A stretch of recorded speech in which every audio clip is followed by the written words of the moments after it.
Y'all like, are we too tired to clap?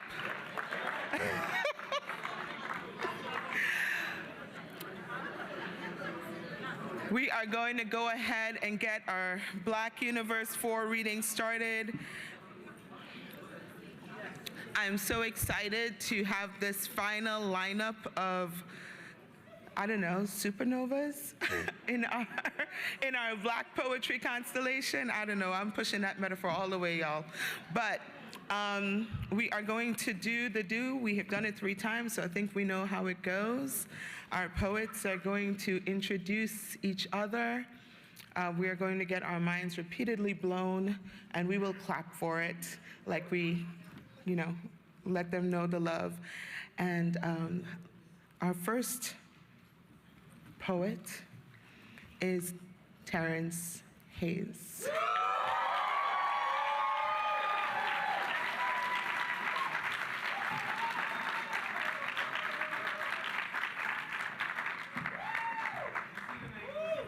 All right, y'all. I heard you. I didn't want to wear no socks. Okay, I got one thing really to read y'all that I've been working on for you. But with all this deer stuff, I feel like I should throw in my deer poem from one of these books. I think it's, can I say it's for Roger? I'm gonna say it's for Roger. How to Be Drawn is the book it was in. The Deer. I'm so glad to be here. I knew I was gonna forget to do that. Lauren, Joanne, I love y'all. Y'all just make it home, You make it home. And as soon as I knew I was coming, I started thinking about this moment of what I would do for my family. So that's what I've been working on. But here, let's do this deer thing first. Outside Pataskala, I saw the deer with the soft white belly, the deer with 2 eyes as blind as holes. I saw it leap from a bush beside the highway as if a moment before it leapt, it had been a bush beside the highway. And saw how, if I wished it, I could be the deer, a creature bony as a branch in spring. And when I closed my eyes, I found the scent of muscadine, the berry my mother plucked Sundays from the roadside, where fumes toughened its speckled skin and seeds slept suspended in mucus thick as the sleep of an embryo. It is the ugliest berry along the road. But chewed, it reminded me of speed. And I saw when I was the deer that I didn't have to be a deer. I could become a machine with a woman inside it, moving at a speed that leaves a stain on the breeze and on the muscadine's flesh, which is almost meat, the sweet pulp a muscadine leaves when it's crushed in the teeth of a deer, or a mother for that matter, or her child waiting with something like shame to be fed a berry uglier than shame. Though it is not like this for the deer. It is not shame because the deer is not human. It is only almost human when it looks on the road and leaps, covering at least 30 feet in a blink. The deer I cannot be, the dumb deer, dumb and foolish enough to ignore anything that runs but is not alive. A trafficking machine filled with a distracted mind and body, deadly and durable enough to deconstruct a deer. When it leaps, I'm telling you, like someone being chased. I remember a friend told me how, when he was 8 or 9, a half-naked woman ran to the car window, crying her man was after her with a knife, but his mother locked the doors and sped away. Someone tell him his mother was not a coward. That's what he thinks. Tell him it was because he and his little brother were in the car she would not let the troubled world inside. It was no one's fault. The mind separated from the body. I could almost see the holes of her eyes, the white fuzz on her tongue, the raised bud soft as a bed of seeds, the hole of a mouth stretched wide enough to hold a whole baby inside. I could almost see its eyes at the back of her throat. I could definitely hear his cries.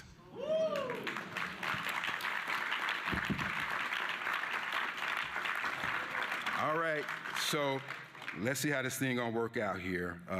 I just read for the rest of my time. The 2 books came out last year, and I have been, I try not to do stuff, so I haven't sent this out. I haven't shown it to anybody. It's just been working on it. And so I was telling Roger, like half guzzles. So if you don't know what the guzzle is, I'm gonna say that just means it's caught between my brain and my heart, like caught in my throat. If you do know what the guzzle is, it's like a half guzzle, which is like some of the rules, like the refrain that comes through it, and which would be like I said to myself, and then maybe said is bouncing around. Don't worry about it. Let's just see what happens. Sometimes I say to myself, I said to myself, as my mother used to say, in a way that made an echo of the things she said to herself and me.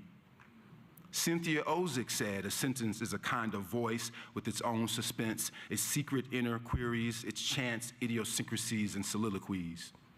Gil Scott-Heron said, I am the closest thing I have to a voice of reason. I said to the doctor, I am achy, gassy, forgetful, and I pee too much. The doctor said, that's not illness, Terrence, that's just aging. If it ain't a disease, why is everybody trying to cure it, I said to myself.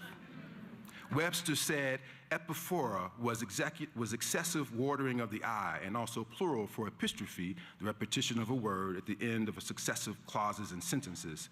Thelonious Monk figured it out.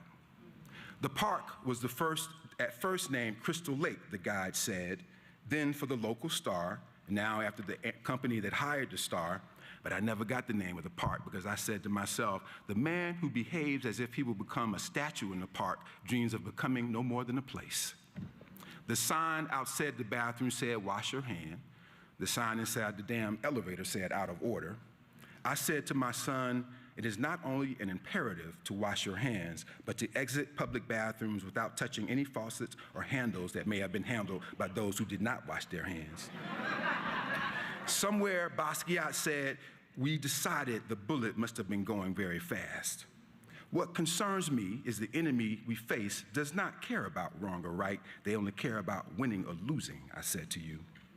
When the Sufi said dance was the best way to speak with God, I decided to dance a little bit every day. Thelonious Monk said, the genius is the one who is most himself. Samuel Johnson said, a man of genius has seldom been ruined by himself. Nietzsche said, talking about oneself is also a means of concealing oneself. Defending Kenneth Koch, Frank O'Hara said, not the least function of poetry is to make vivid our sense of the meaning of words. Sometimes her bling is backwards, I think somebody said. I want to turn Rothko's canvases on their sides so his doorways become landscapes, I said to myself. I think knowing Mark Rothko killed himself colors how you see the paintings, I said to you. There's just no way to know who in the room can actually sing before the singing starts, I said to myself. Gil Scott-Heron said, no matter how far wrong you've gone, you can always turn around. A bird flies in two directions at once, I said to myself, toward the center and toward the border. It said Lucille Clifton was born with an extra finger means something, I said to myself. Every day you are a prisoner trying to master time. The signs in the park said free healing, free fortune telling, free Palestine. He said, the cop said to put my hands up after I was in handcuffs. She said, the police said to put my hands up after I was in handcuffs. They said, the pig said to put my hands up after I was in handcuffs. Tried and true strategies of fortitude for the self and family in the quadrants of emotional, spiritual, social, and creative life, the name of Hamlet's dog, the Elizabethan passions for lust, my son is Paul Celan, my daughter the flower of reason and mystery. I said I would study their subjectivities myself. A wounded heart can become infected if not allowed to heal. My mother said, the first grader teacher said the class should call her Dumb Dora for the rest of the year because of something she said, but she doesn't remember telling me because she said it to herself. The people pushing along the sidewalk with no regard for others are terrible dancers, I said to myself.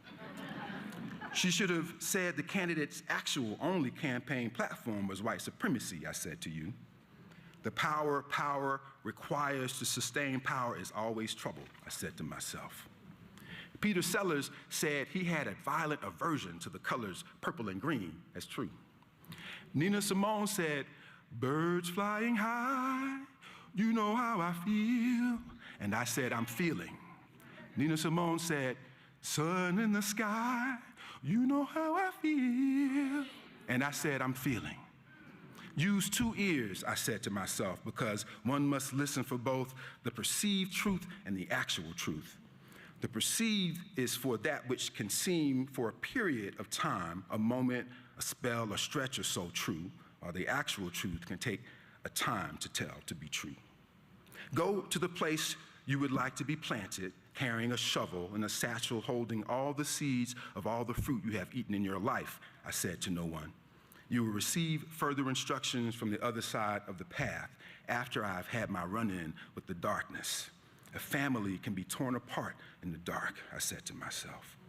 Ginsberg said, William Carlos Williams said, we have all sold ourselves out for heaven as if this earth was excrement shat down from the sky.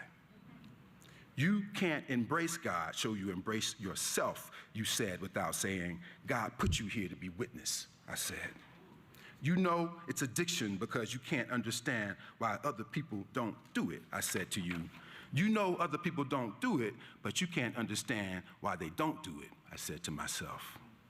We grow learning to accept our parents, to accept ourselves, I should have said to my son. The black people who have video for family archives and those who have boxes of photos are luckier than the black people like my people who have almost nothing to show for our past, I said to myself. On this day in history, my grandmother, who became a grandmother before 40 and has been single all of her 89 years, having never lived alone until now, said again, it is glad to be alive. It is good to be alive. The driver said he'd been given a 911 vision on an island mountain, but he didn't understand it until after it happened. Other people said the same thing, I said to myself. An aneurysm of the heart, my brother said, describing a heart attack or break. An aneurysm of the heart, I said to myself. When someone asked if I ever imagined a whole war set in motion by something like that, I said no. But I said to myself, no, I had not considered the best path from the woods to the blood of the 1 or 2 cows and horses in the field after their throats are cut for silence and measure. I refused to make a monster of myself, creeping into the home of the enemy or villain, the loved ones uncloaked in moonlight, the sad yawl of the last one to live, the most rotten and thus worthy of suffering. The sadness one lives after that. I did not imagine that. The children complained they did not ask to be born into this terrible world, but that's true of every animal ever born. Where a canary in a mine is a sign of trouble, a crow dragging another crow from the road, as I have witnessed, is a sign there is mercy in the world. Where a crow in the bar is a sign a door or window is open or that the crow has followed you from the cemetery, a crow in the barn is a sign of nothing. An owl in the barn is a sign ghosts are watching. The signs say, stay back. The sign said, detour. Everyone said they heard other warnings. James Joyce said an object immensely regarded may be a gate to the access to the incorruptible eon of the gods. One who has become all eyes does not see, and as Martin said. Flannery O'Connor said, someone said, Flaubert said, it takes at least 3 activated sensuous strokes to make an object real. Where some students find The Artificial Nigger by Flannery O'Connor explores the irreducible nonlinear transfusions of confusion for white folks perpetually lost and colored people frozen like lawn jockeys in New America, some students find it's clear evidence of Flannery O'Connor's racism because her title implies she can identify a real nigger. A body that refuses to listen to itself quickly becomes trouble, I said to myself. Gil Scott-Heron said, turn around, turn around, turn around. You may come full circle and be new here again. Power is like a drug that only fills you with the desire for the drug, I told you.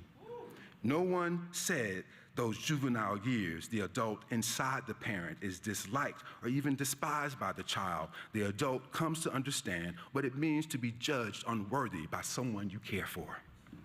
No one said those years are also the years you must come to terms with being the master, the role of lord and enforcer governing a self, both like and other than yourself.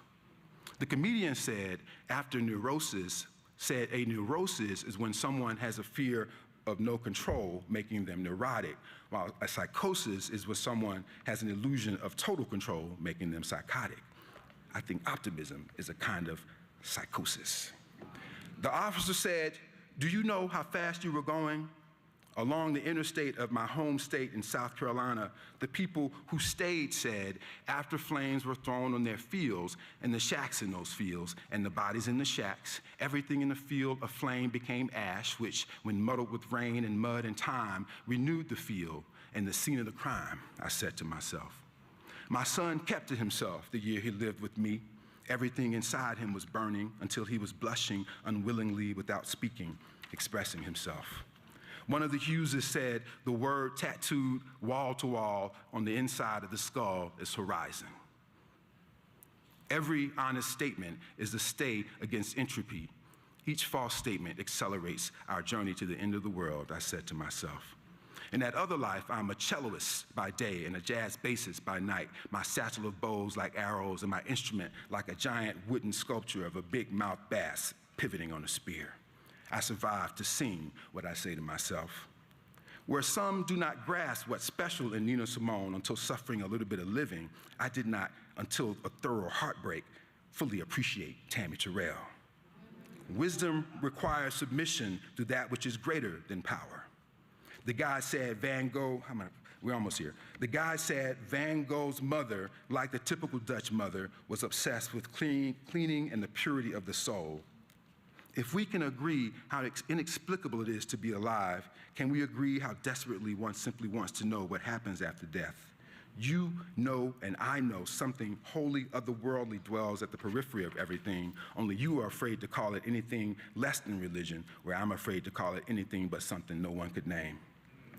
I want to show you what it's all about all over again, I said to you.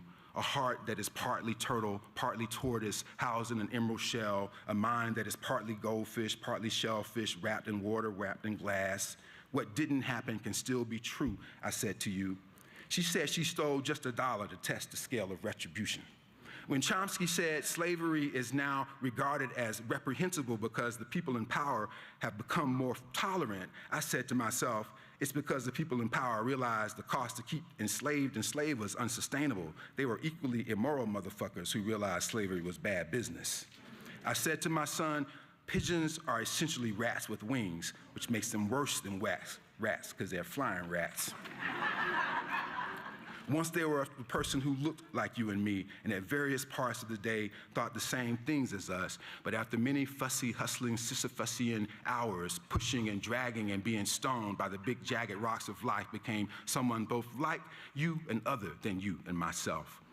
When the path turned to stones, I found a rock. When the rock cracked open, I found an egg. When the egg broke, I found a tiny emerald turtle. When the turtle began to grow, I sharpened half the rock against the stone. When I sharpened the rock, sparks splintered into flame. When the flame was high and the turtle the size of an emerald helmet, a crown with a sunroof, I roped myself. Down with gravity, I tell the version of myself that heads to the bathroom to weep in the stall at the movies. Brother, don't run, I said to the screen. If they're gonna shoot you anyway, make them look you in the face. The sign said, caution, wet floor, danger. The sign said, free Palestine. The sign suggested things people said were signs. Someone said, I noticed all the portraits of truly great writers, the mouth is always closed. Somewhere Rilke said, religion is art to those who have no creativity. God is the most ancient work of art. Still, I hope in time we'll meet again, said Beverly Glenn Copeland, who I thought for many years was a woman with a goatee, and then briefly a man in transition, and I now know to be an uncategorical musician. Still in time, I hope we'll meet again. The menu said it was chicken, but I'm telling you, that ain't taste like no chicken. You don't want to have to do it, you have to want to do it, I said to myself. Frank Stanford said, Francis said, both his hands were black as two boots worn in a Bible flood. When he blacked out, he laughed like a cracked milk bottle, like the drowned black music kicking around in the mouth of a whale and river, like the 3 spells the midwife cast over the sleeping child, the teenage parents, and the dog who does not speak but barks with tribal accent. Someone said, why bother with mirrors in glass houses? It's best to be a minor guard with eyes in the back of your head and eyeglasses popped as if trying to give your mind a view of heaven. That's how Patricia always wear her glasses, I said to myself. There are people who have said, I don't know what I would have done had I not been for this or that, but no one knows where they'd be if they had not done what they did not do to get here or where they are. Having exposed my hunger, I cover my plate after every meal as if it was the scene of a crime, because in my childhood, desiring food was a sign of neediness, I should have said to you. The practice of drawing is self-actualization exercise, I said to myself. One sees something in the mind and attempts to put a representation of that vision in the world. My son said I talked to him like a professor. I'll be your father regardless of our bond, I said to my son. You have seen where I'm from, I said to my son another time. Boy, I will fuck you up. I asked myself why I said it after that. Nostalgia, Homer Simpson said, everything we loved about the past except for how it got us to the present. Someone said things simply have the virtue of having never been done. We are on a journey to find happiness inside and outside our families. In the meantime, we pass the time making stuff, I said to my son. I just don't want you to be anybody's slave, I said to him. You must learn to be your own mother and father, I said to myself. Thank you. All right now, coming up next, also someone who just always feels like family. She just always feels like somebody I grew up with, could have grown up with, and maybe did grow up with, and she was just, I don't know, Evie Shockley. She knows all the words. Come on, Evie.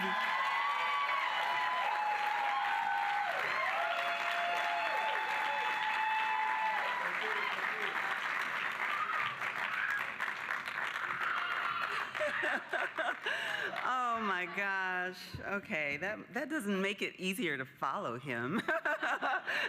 Terrance, thanks for that beautiful reading.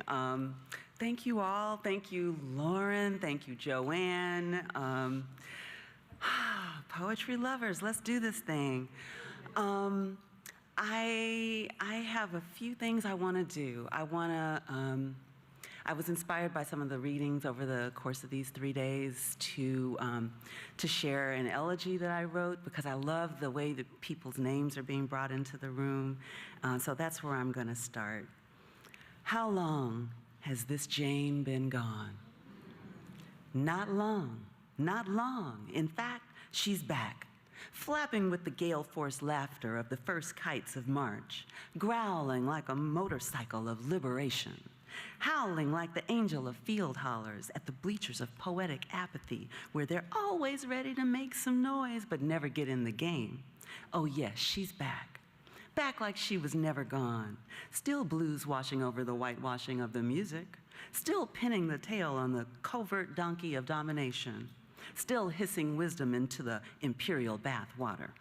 Still cussing the fuck out of evil rapist punks and the friendly ones too. She's right beneath your mama's left breast, right up in the cook-footed cornbread. Still breaking out like sweat on the drummer's forehead. Still chuckling in the backyard over her hot diaspora stew. Can't you hear her? Rumbling like an earthquake through the crowded blocks of Watts. Sizzling like the wind off the ancient coast of Ghana. Honking like the traffic symphony in the hot sauce streets of New York. Crashing onto the untamed sands of the people's beaches of Cuba. How long has this Jane, this breathtaking Jane Cortez, been gone? Not long, not long.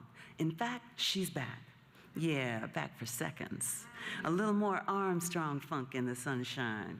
Another helping of that spicy Caesarean callaloo, with a bit of red pepper poet mixed in.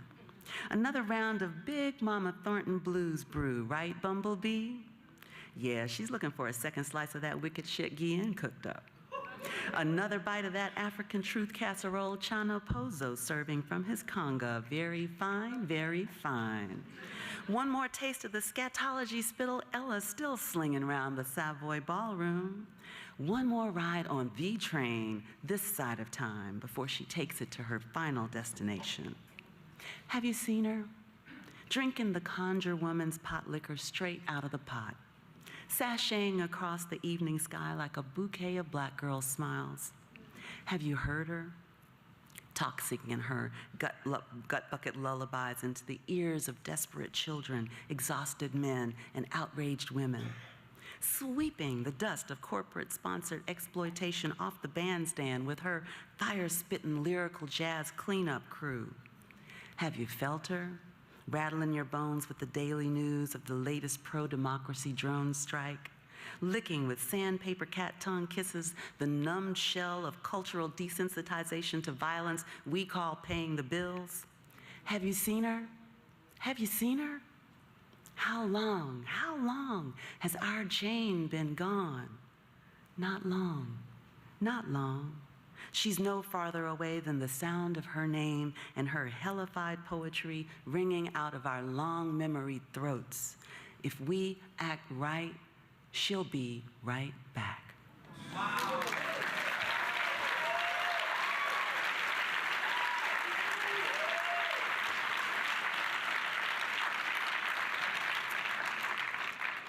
That's just me trying to channel one of my champions, one of my heroes. And if you don't know, please go find out. Jane Cortez. I'm going to continue calling out some of my sister artists and inspirations and companions on this journey. The amazing artist Allison Sarr. Yes, give it up for Allison. Yes. She sculpted this beautiful piece of work that graces the cover of Suddenly We. And she calls this sculpture, which she makes, she works a lot with found materials, and you can kind of imagine what she found by looking at this. But you might not be able to see what she named the sculpture from. It's called, the piece is called Bluebird. My poem is called Perched. I am black, comely, a girl on the cusp of desire. My dangling toes take the rest of my body refuses.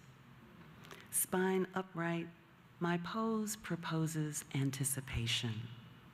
I poise in copper-colored tension, intent on manifesting my soul in the discouraging world.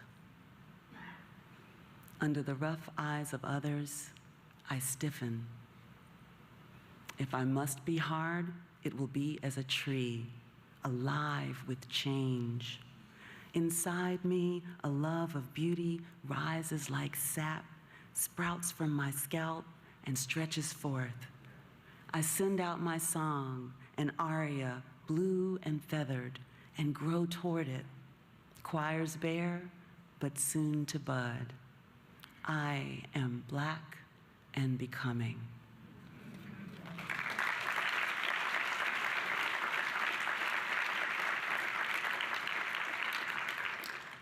I don't think she's still here, or maybe she is.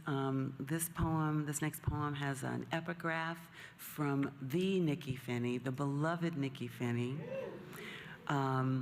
And I am reading this poem, as a representative of the childless cat ladies. Nikki? Oh, I'm here. We're here.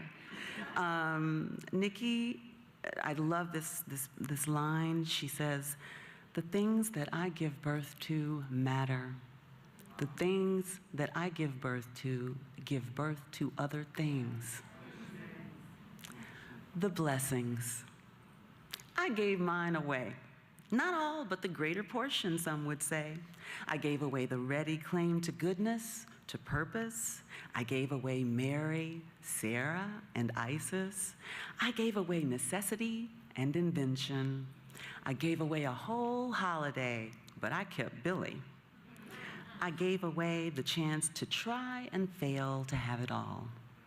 I gave away the one thing that makes some men pay. I gave away the pedestal, the bouquet. I gave away Nell Wright, but I kept Sula Peace. I gave away the fine-tooth comb, but I kept the oyster knife. I gave away the first word the new mouth forms, the easiest to parlay across so many languages. Escaping the ma, I gave away the power to hold and be held in sway. But I kept Cho, Parton, Finney, Chapman, and Tomei. I gave away the Eve who left the garden that day, but kept the cool, green, shady, fruitless, fruitful stay, the evening that did not fall away.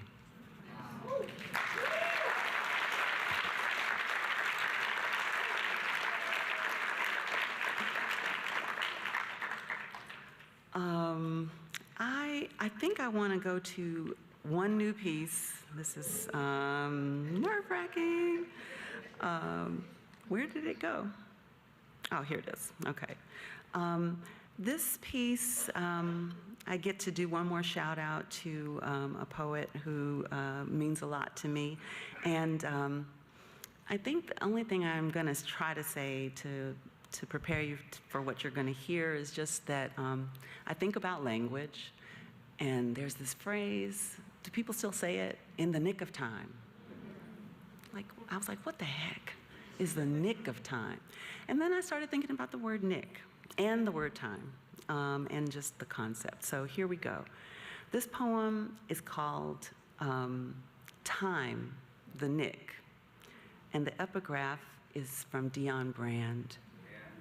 She says, what is in time? Everything and nothing.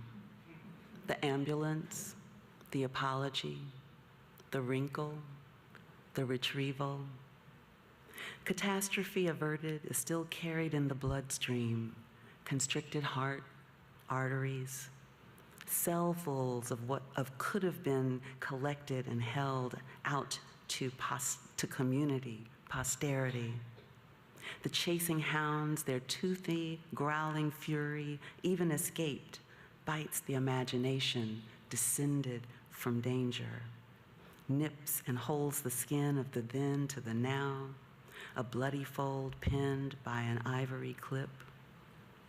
The nick of time, a mark born and reborn, generation after generation. The time nicked, hours, days, years spent holding the line against deaths designated, designed, waiting for us. The nick marking the passage of the time of unfreedom on our bodies, passed down as the babies pass through the nick of time, opening, bloody between slick thighs. The rebirth of hope, of will, children stapled by bomb shards to their people's past, some far too late future branded as just in time, are nicked, unnicked, into a world where they must steal back what belongs to them. Everything and nothing, the arrival, the acknowledgement, the reparations, the return.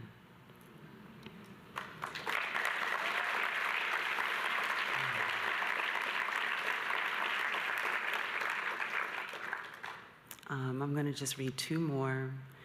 This one, I'm going back to read an old one just because it doesn't actually shout out Harriet Mullen, but you know I'm going to shout out Harriet Mullen. So I would call this the first poem I wrote under the influence of Harriet. You know, she's a drug. She's addictive. This is called You Must Walk This Lonesome. Say hello to moon leads you into trees as thick as folk on Easter pews. Dark, but venture through. Amazing, was blind, but now fireflies glittering, dangling from evergreens like Christmas oracles. Soon you meet the riverbank. Down by the riverside, water baptizes your feet. Moon bursts back in. Low, yellow, swing low, sweet chariot of cheese shines on in the river. Cup hands and sip what never saw inside a peace be still. Mix in your tears, moon distills distress like yours, so nobody knows the trouble it causes. Pull up a log and sit until your empty is full, your straight is wool, your death is Yule. Moonshine'll do that. Barter with you what you got for what you need. Draw from the river like it is well with my soul. O moon, you croon, and home you go.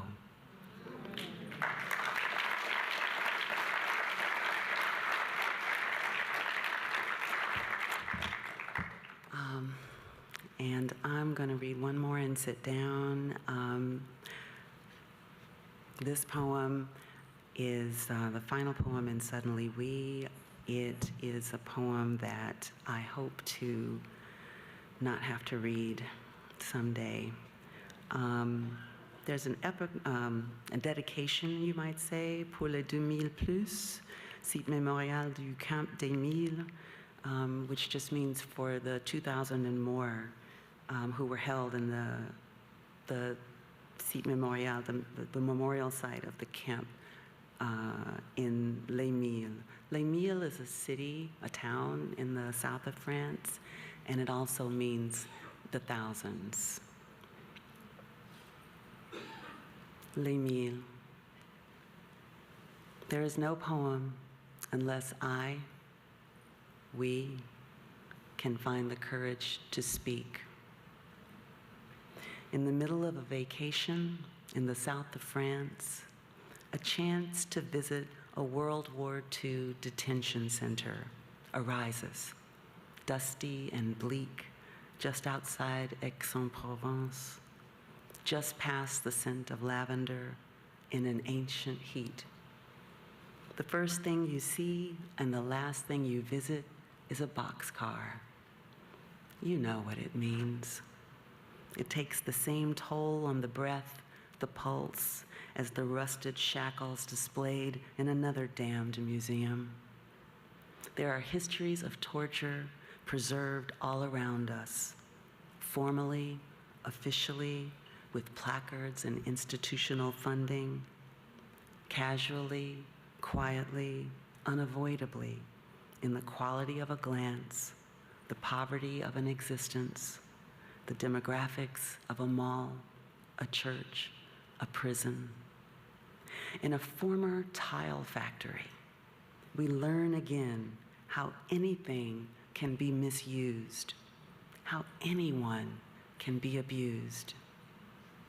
A kiln is not a dormitory until it is. There, here, slept people who were too Jewish to be German, too German to be French, too despised and feared to be defended, even by those who feared we, might soon be despised. If I now say Palestine, have I forgotten Auschwitz? If I say settlements, have I now forgotten camps? If I don't say Palestine, have I forgotten Elmina, Selma, Cape Town, Haiti? Must every place name on earth be a shorthand for violence on a map of grief? Orlando, Charleston, Wounded Knee, Sharpeville, Gettysburg, Tiananmen Square, Gaza, Kachin, Plaza de Mayo, Soweto, Dominican Republic, Hiroshima, Srebrenica, Rwanda, Cambodia, Ankara, Adana, Odessa, Nanking. Yesterday and yesterday's yesterday, the planet pushing up sycamores and lavender, rice and plantains, fertilized with lead and blood, with rain from poisonous clouds and the dust that becomes of the dead. Adam, whose name means clay, was not baked in a kiln. Eve's name means life, implies the day that follows. Will tomorrow be a place we can name after something that grows? What is the proper use of a wall? There are so many histories buried in the space and silence around, within these words. These lines make a poor but portable museum, a set of sketches, palimpsests, faint and painfully incomplete, that map the territory of the human, with arrows pointing in every direction, some leading from you, some leading to you. There is no poem unless we can find the courage to hear. Thank you.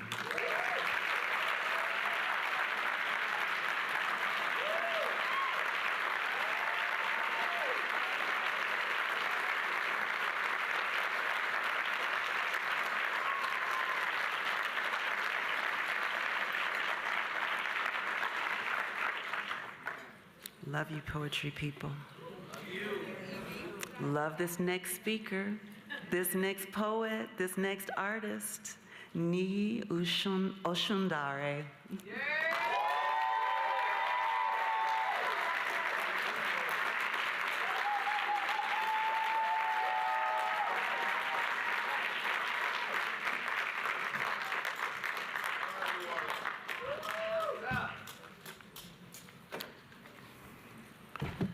Thank you very, very much.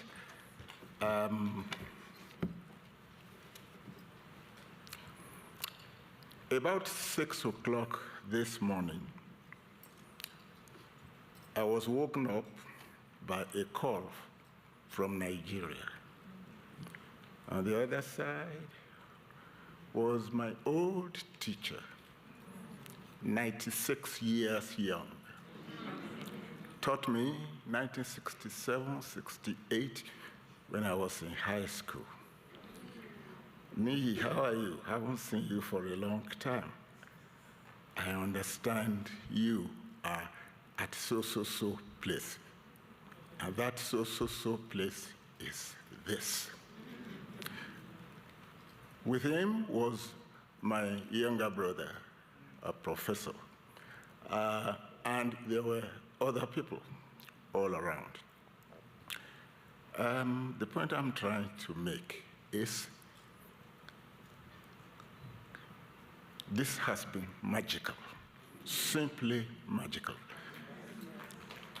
My poetry has taken me to virtually all the continents in the world. I must say, outside continental Africa, I have never had an audience like this. It's amazing. There is no flattery in this. The positively conspiratorial relationship that's here, the communal voice, and as I said yesterday, the deep sound.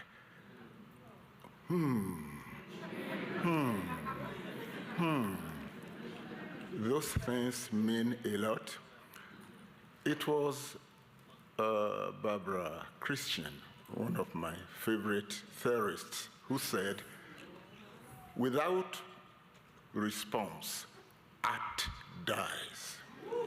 And I add to it, without an audience, the song withers.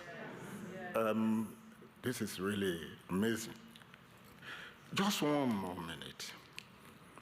This is not an event. It is a phenomenon. And I'm using phenomenon not like a cliche. It's something that really means.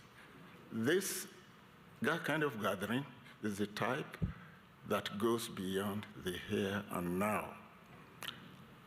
I think this the Furious Flower celebration should be more visible and more audible in continental Africa. It is important. My old teacher and the first black African to win the Nobel Prize, Wole Soyinka, it was, who wrote an article about 60 years ago now, The Common Backcloth. He was talking about blacks in Africa and our brothers and sisters in the diaspora. A couple of years ago, I wrote something to where I called the Atlantic Ocean a bowl of water. That is what it is. Events like this unite us and unite us also with the world. I want to say thank you very much to Joanne, Gavin, Lauren, Alleyne, and my brother, Dr. Gwenga Adeshina, for making it possible for me to come. English is a very greedy language. I mean, been here now for about 4 days. It's been English, English, English. Isn't English tired, really, of carrying this burden?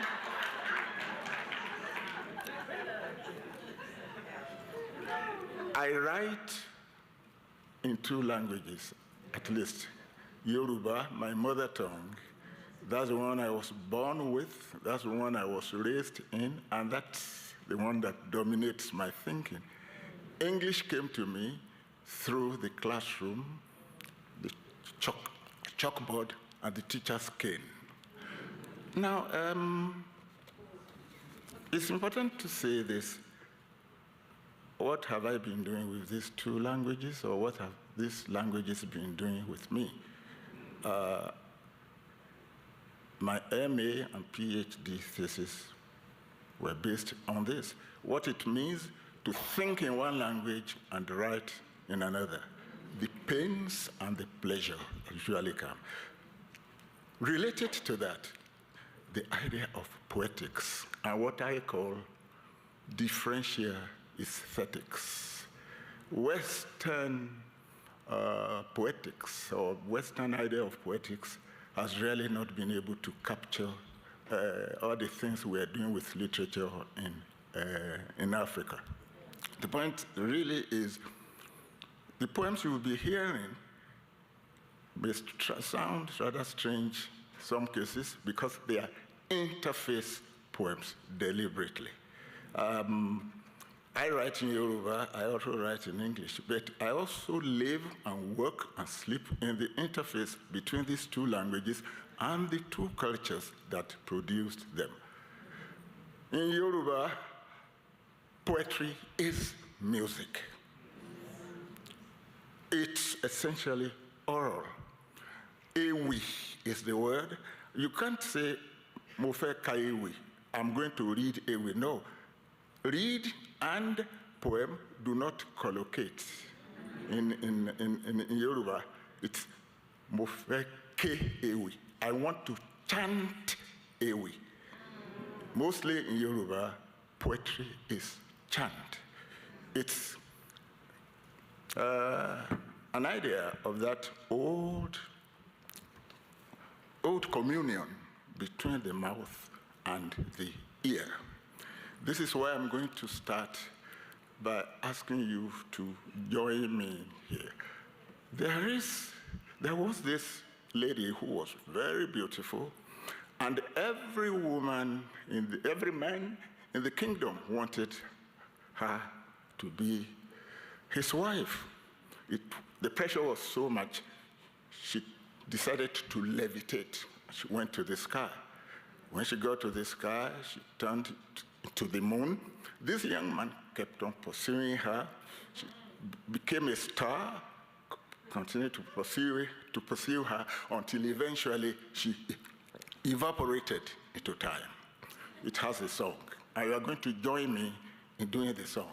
My own will be, Pere o, Pere yoju lorun.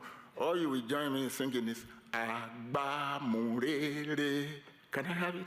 Agba o di pere o, Pere yoju lorun.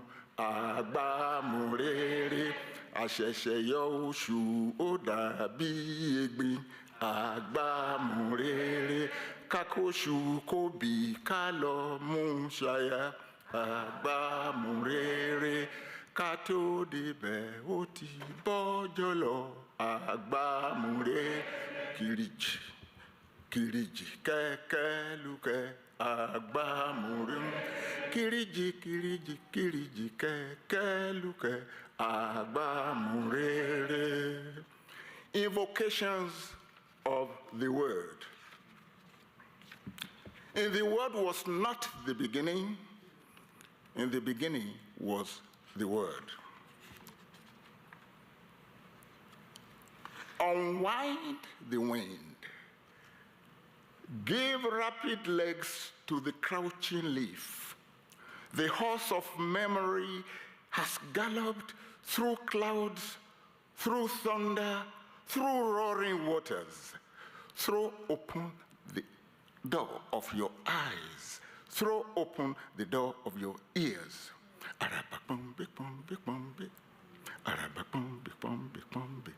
The wind is word, is the word, is the egg from the nest of a hawk and dove. Its shell is the sheath of anger's sword. Its yoke, compost bed of bile and bone. The word is the woodpecker's beak, which rattles the jungle of silence. The cat's eye that pierces the garment of night. The word is the fearless symmetry of zebra heights. The fiery hoof fall of eloquent horses. The word is the armpit of stone, the groin of nodding marble. The word is the madness of the moon, the canine fury of barking tides. The word is the milky teeth of coconut mountains, the joyful tears of dawn.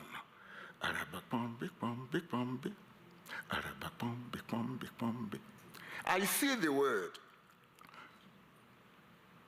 plumbing distant clouds for echoes, echoes, echoes, echoes, echoes, echoes, echoes, echoes of golden idioms. I see the word shaving mountain heads with razors of reason. I see the word on the lips of the gun, animally red. I see the word in parliaments of contending tongues. I see the word with ears of joy, stalks of swaying rapture. I see the word in the dream of a dream, the dream of the dream, the dream of the dream, the cloud which gathers the rain which unchains the earth.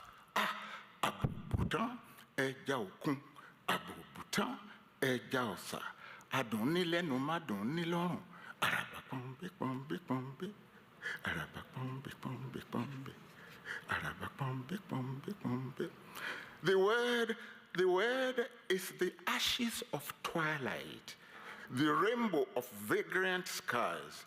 The word is rocks and roots, sand and stone, rust and dust, love and lust.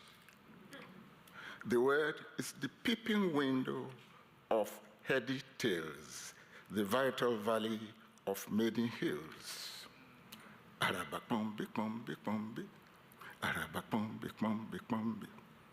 The word is rain, the word is dust, the word is rain and dust. The word is black, the word is white, the word is black and white. The word is life, the word is death. The word is life and death.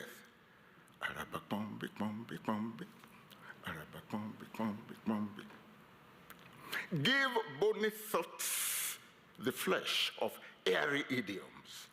Let rounded laughters unknot the brow of wrinkled moments. Scatter the word in the valley of the moon. Let harvest songs reap the plenitude of waiting proverbs. In the beginning was not the word, and the word was the beginning.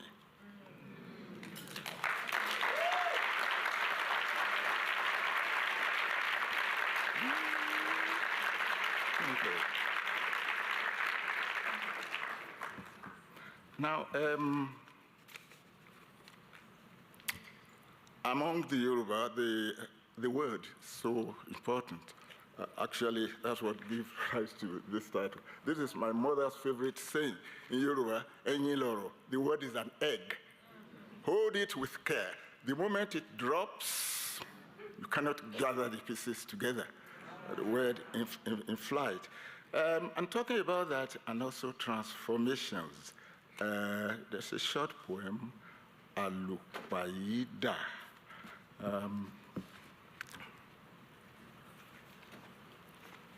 Transformations, Alupayida. I stay very long in the river and I become a fish with a herd made of coral and fins, which tame the distance of billowing depths. I stay very long in the fish, I become a mountain with a mist-cradled crest and feet carpeted by grass, which sweetens dawn breath with jasmine magic. I stay very long on the mountain, and I become a bird with a net of polyglot straw and songs which stir the ears of slumbering forests.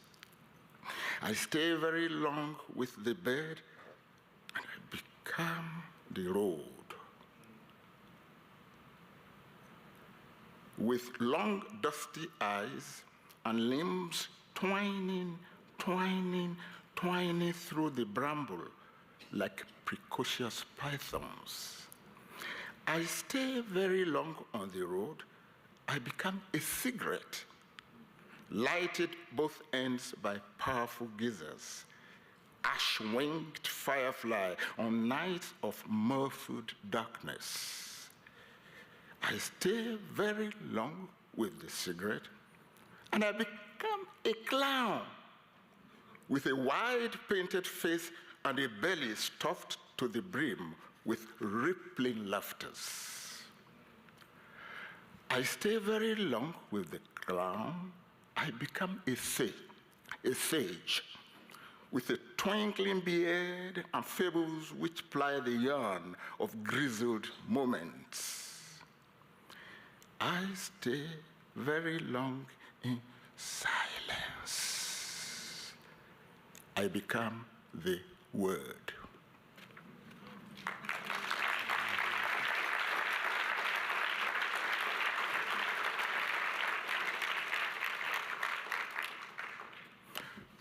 Talking about words and the power they have,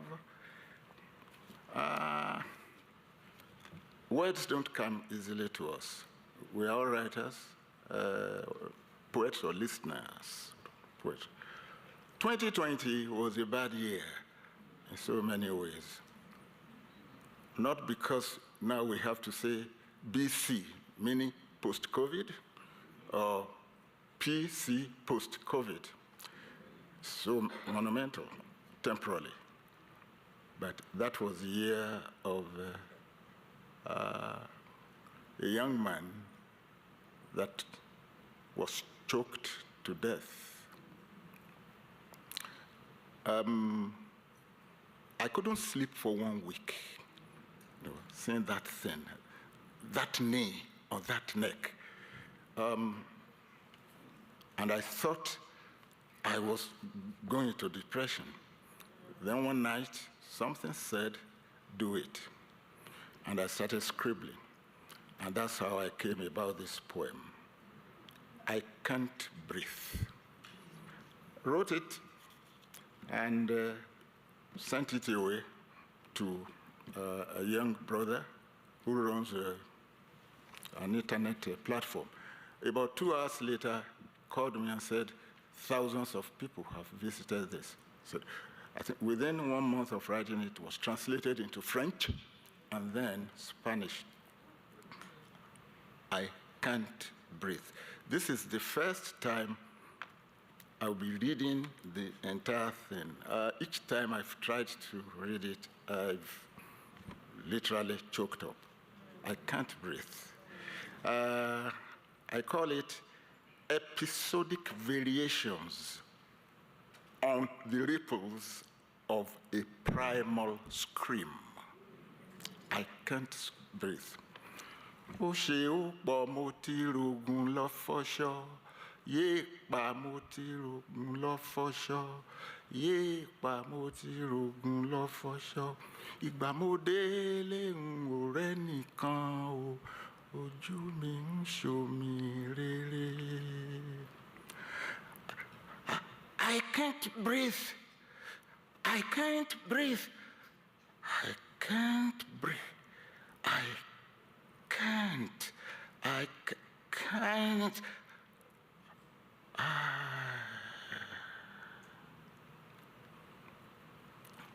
Year 2020, Black Lives Matter. Year 1965, I am a man.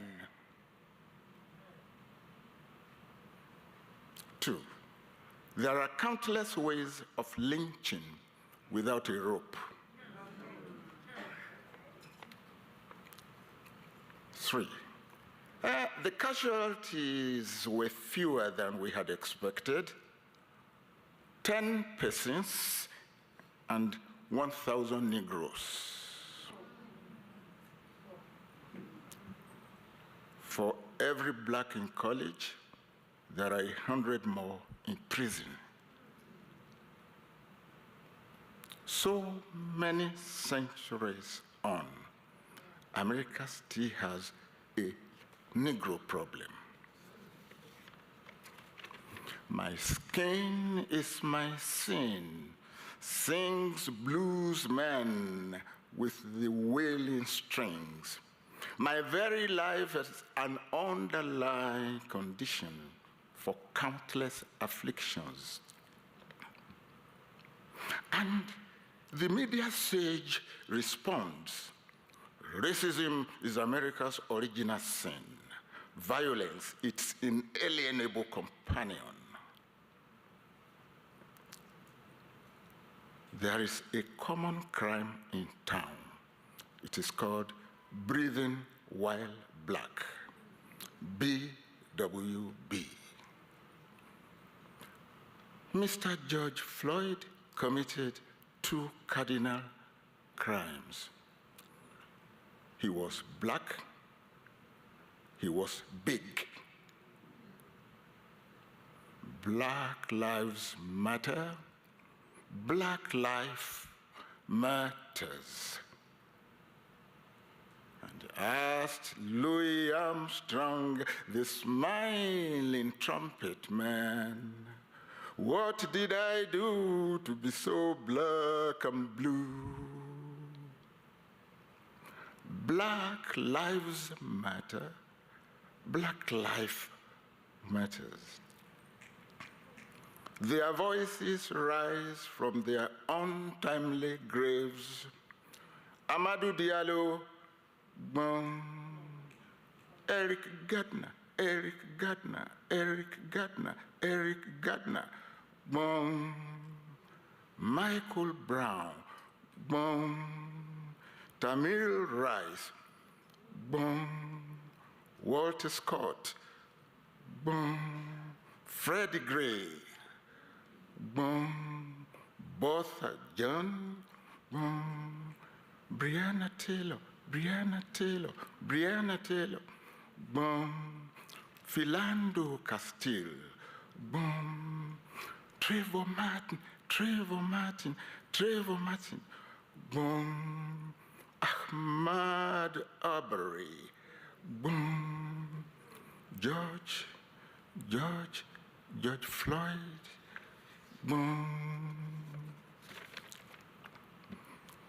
To be and not to be, to wallow in want in a sea of wealth, to shout and not be heard, to stand and not be seen, to sow and never to reap, to live all your life below the law, to be stopped and frisked, to be stopped and frisked, to be stopped and frisked, to be stopped and frisked, to be stopped and to be told countless times, hey, to forgive and then forget.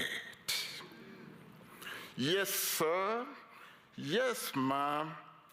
Put them at ease with your Negro smile, your low, low bow, and your high regard. The cool facade is your saving grace. An angry black man is as good as dead. 911, 911, 911. Hey, my name is Sue, calling you from my car in City Park. There is a big black male around whose big dark shadow is menace to my side. Please send a cop. Please send a cop. My life is at risk.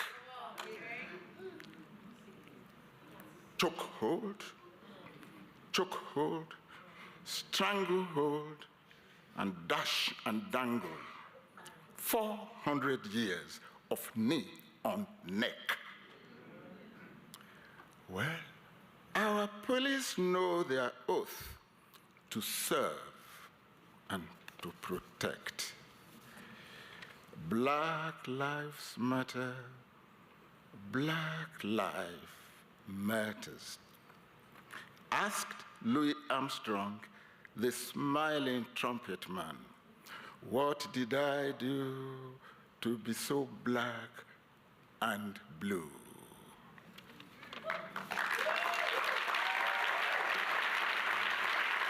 Thank you.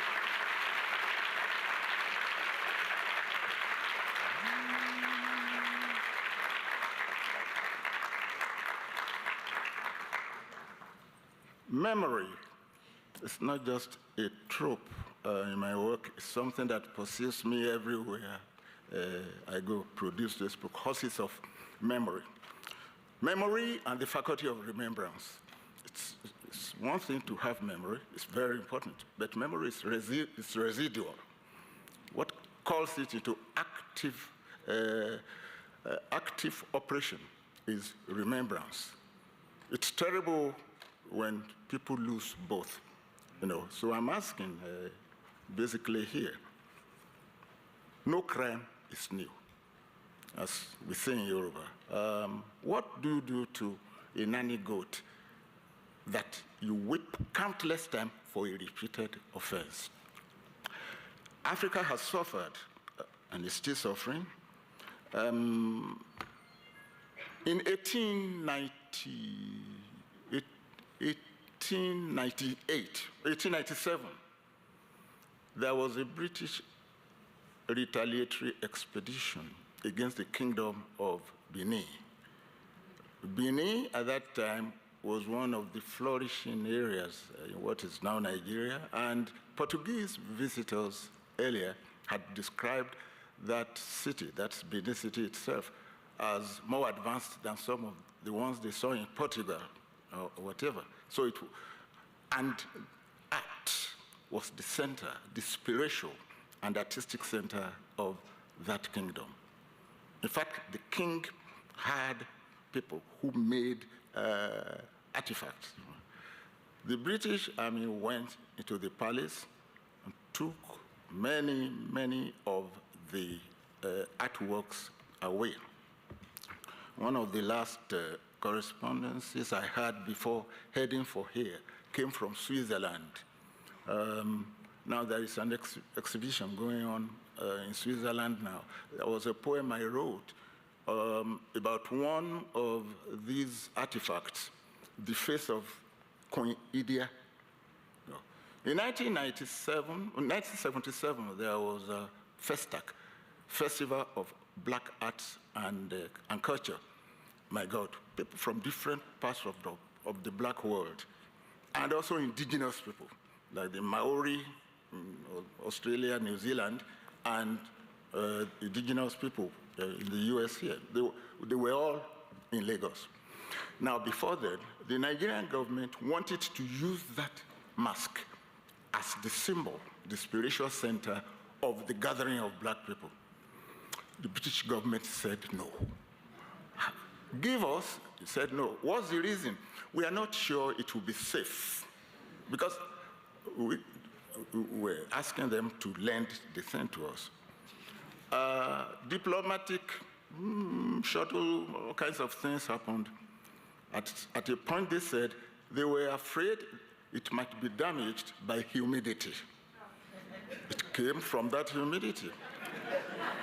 So eventually, the Nigerian government had to commission somebody to make another mask. What do you call this? So there is a short poem here titled Africa's Memory. Africa's Memory. I ask for Oluyenye Tuye bronze of Ife. The moon says it is in Bonn. I ask for Ogidigbanyi mask of Benin. The moon says it is in London. I ask for the Nkowawa stool of Asante. The moon says it's in Paris. I ask for Togongowara bust of Zimbabwe. The moon says it is in New York. I ask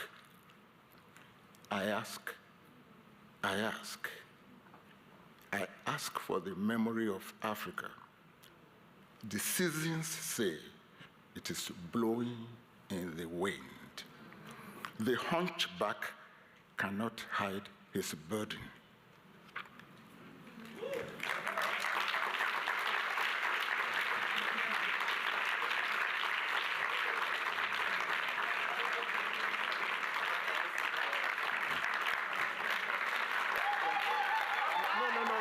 I'm not leaving yet.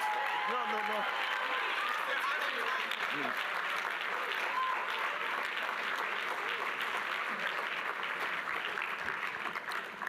So, I want to say thank you very much again. And in 10 years' time, when this will be taking place, I hope I will be there to come and dance and to come and listen to good poetry. Thank you.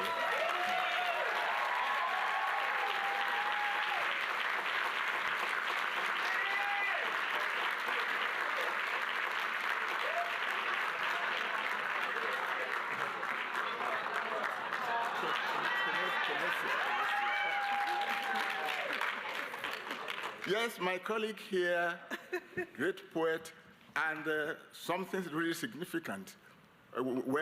Alumni of the same university, York University in Toronto.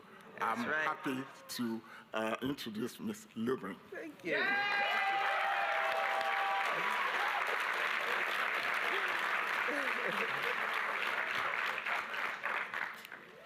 All right. Furious flower. You are beauty and bounty. So are you, boo.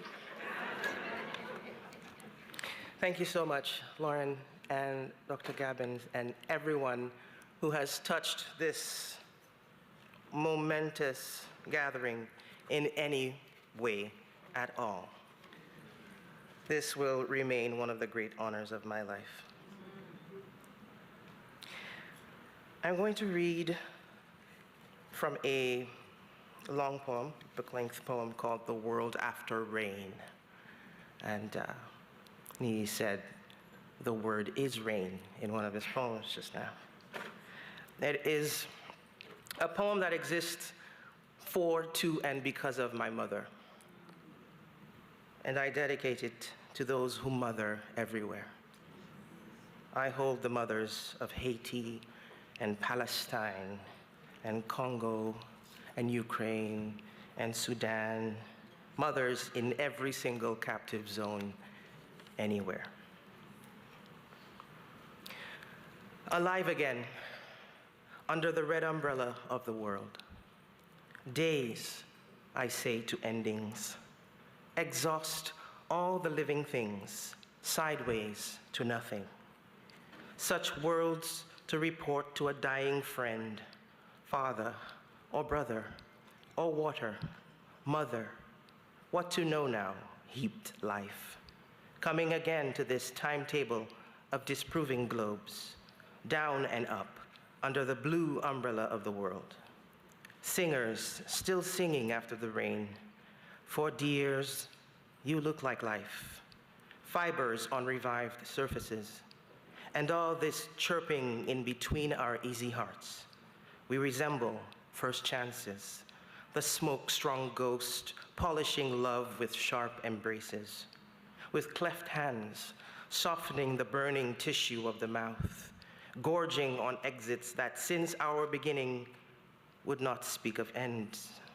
Here in my embrace, until your backbones crack, the mind can teach the hand to rattle, open new jaws for counting days, when what is left in this distance between two startling eyes is the traffic of our watching slowing us, bluing new rooms for atmospheric friends responsible to the haze.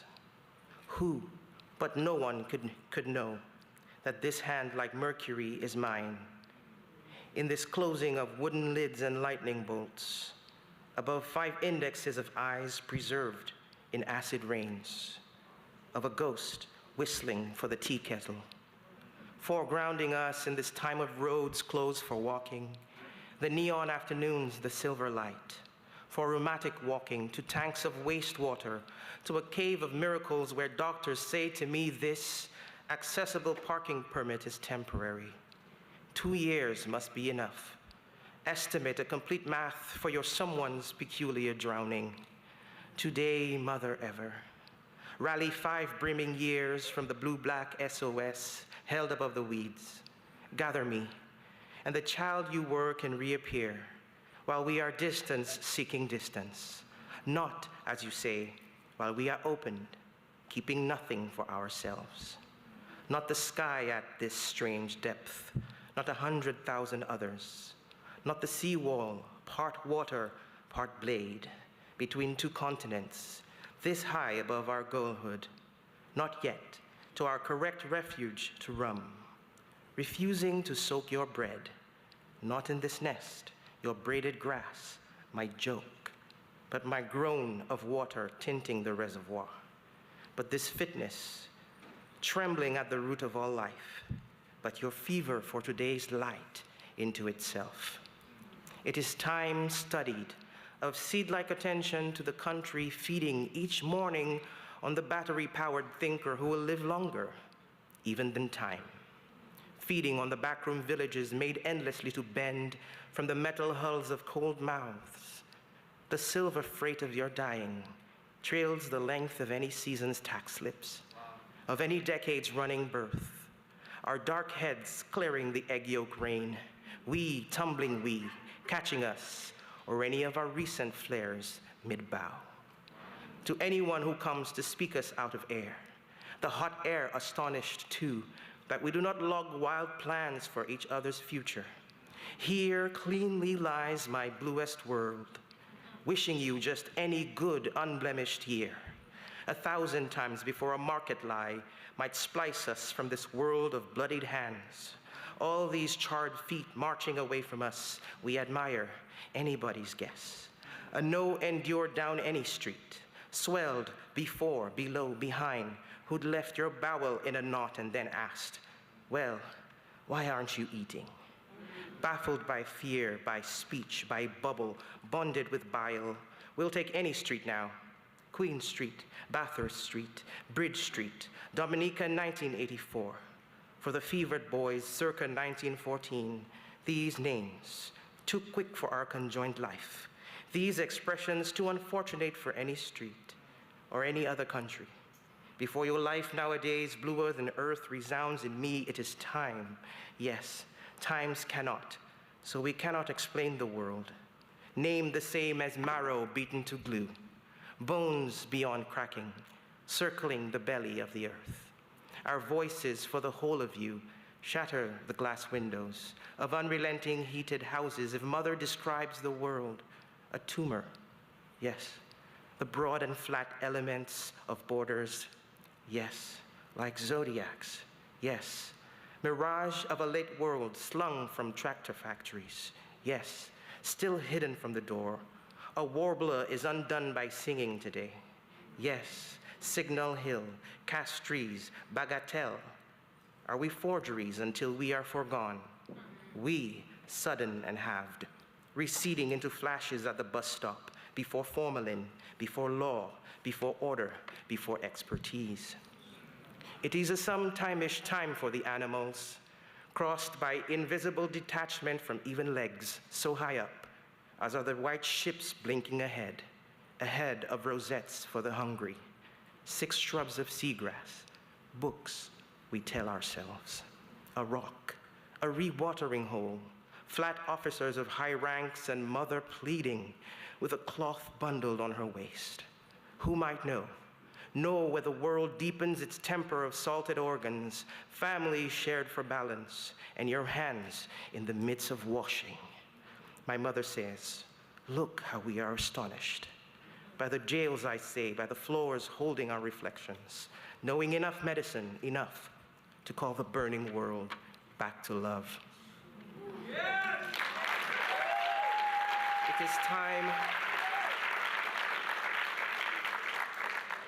It is time harvesting hit and runs, and mother hardening the ritual of doubtless love. The time of houses unlit by grieving SOSs. The room of my one life is full of the lights gone out. In spite of all my protest, if I outline myself in nothing now, a time-traveling letter to a daughter, is it that I have known the map, the maker of it, the doors, the maker of them, and yet re-lettered near the last of time, your trembling so endless, your minutes dispensed from the drugstore. It is that I am static, stunned without a shovel, in a time of damp soil, flooded deserts, the river that recollects us. It is time again for rivers wounding down the vital pulse of undoing death. You arrive on a piece of paper and ancient as rice. My gnash of water meets your wood smoke, your oven time. Given more honest eyes, I would find more daylight to wrest an ending from nights that do not end with nothing, with exits or blood thinning into air, downloading strokes into this street, between mothers' breasts, mothers bending.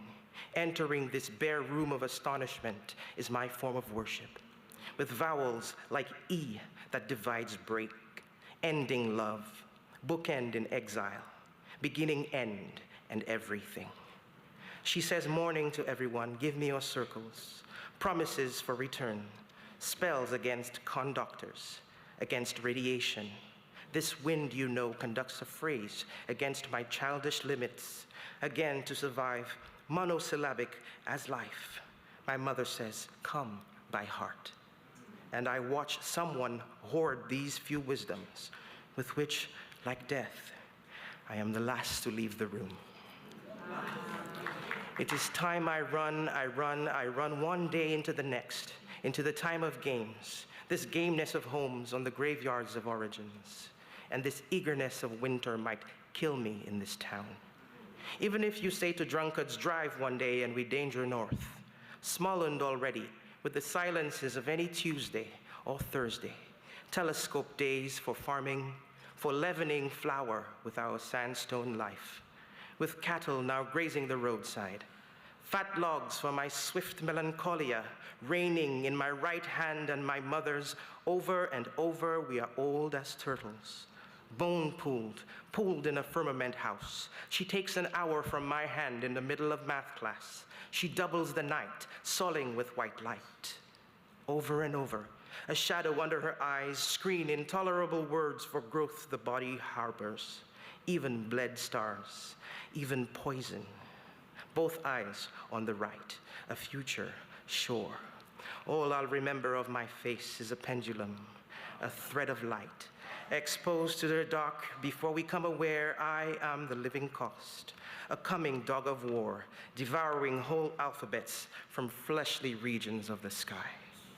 In this submerged stretch, for once, even the villages are experimental. And this is no village without vergiers clung to marsh. Taking lessons from stillbirths, your peace green glass inherits mornings. I meet in the mouth-formed coral, measuring our singed world. Wise burn letters to the Gorgonian sea fan. Come yield 1 hour to a skeleton of this world. What sulfonic grid for Haiti ranges my envy of reefs? Where must I be this flare before that poet kills the moon for goodness? Before I walk the length of an evening say-so, photographed between living and barely awake, we could dance. The scent of our open hearts blanketing the small village.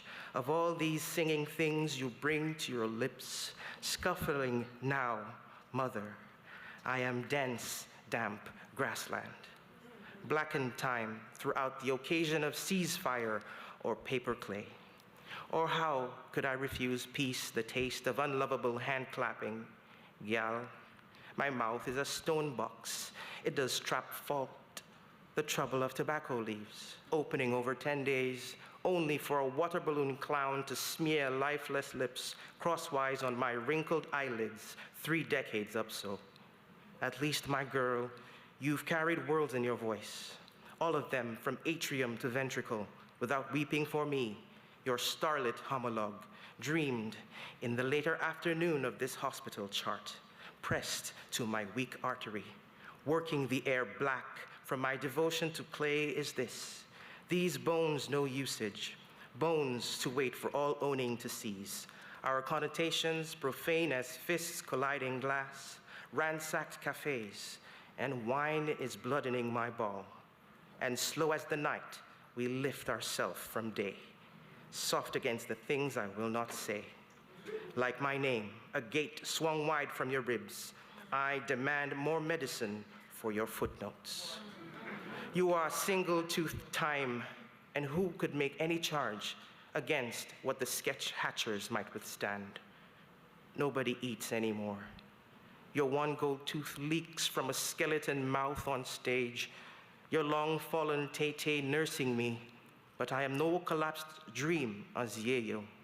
At the gate where your great world must leap into my arms, I am wrapped. I am raw and slight, temporary, like the brown map of our lives barred on our foreheads, or the paintless mouth you wear today. So call for this city to charge an hour into our comprises, to charge and change no one. I leave with this voix, call of the Cabazon dinosaurs. I know little of the impatience each of our affirmations embargoes. And what comes? No fiddle to offer, even a slight note, I alarm. Notes to fill the room. 2 centuries, you know, before your verse astonishes the crowd. I am keeping time, mama, the time of stop signs and swarms, or learning to be nevertheless transparent as a wall. Here we've left salt at every threshold. Cells dividing the loyalties of each word we hold abrupt in the presence of copied time, of poisoned mandible, the open bar of embarrassing questions. There's no ambition more skeletal than this heart, leaping like a toad in our chest. Besides, I detect bargains, mother, and you must come again to this howling. Will an ounce of honey do, neighbor? A piece of bread for hungry death, my dear. Say the minty staleness of a Monday afternoon on second thought. What if life verves towards the heart and stops?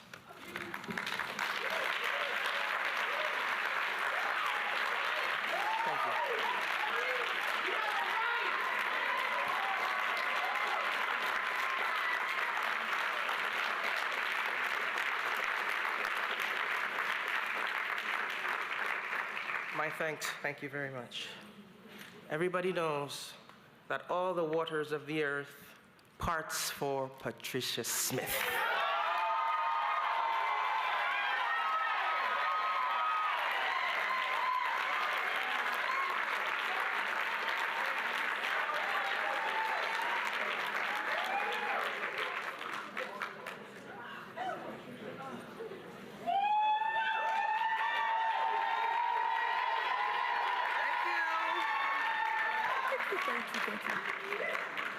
One of the most beautiful things about Furious Flower is discovering voices you did not know.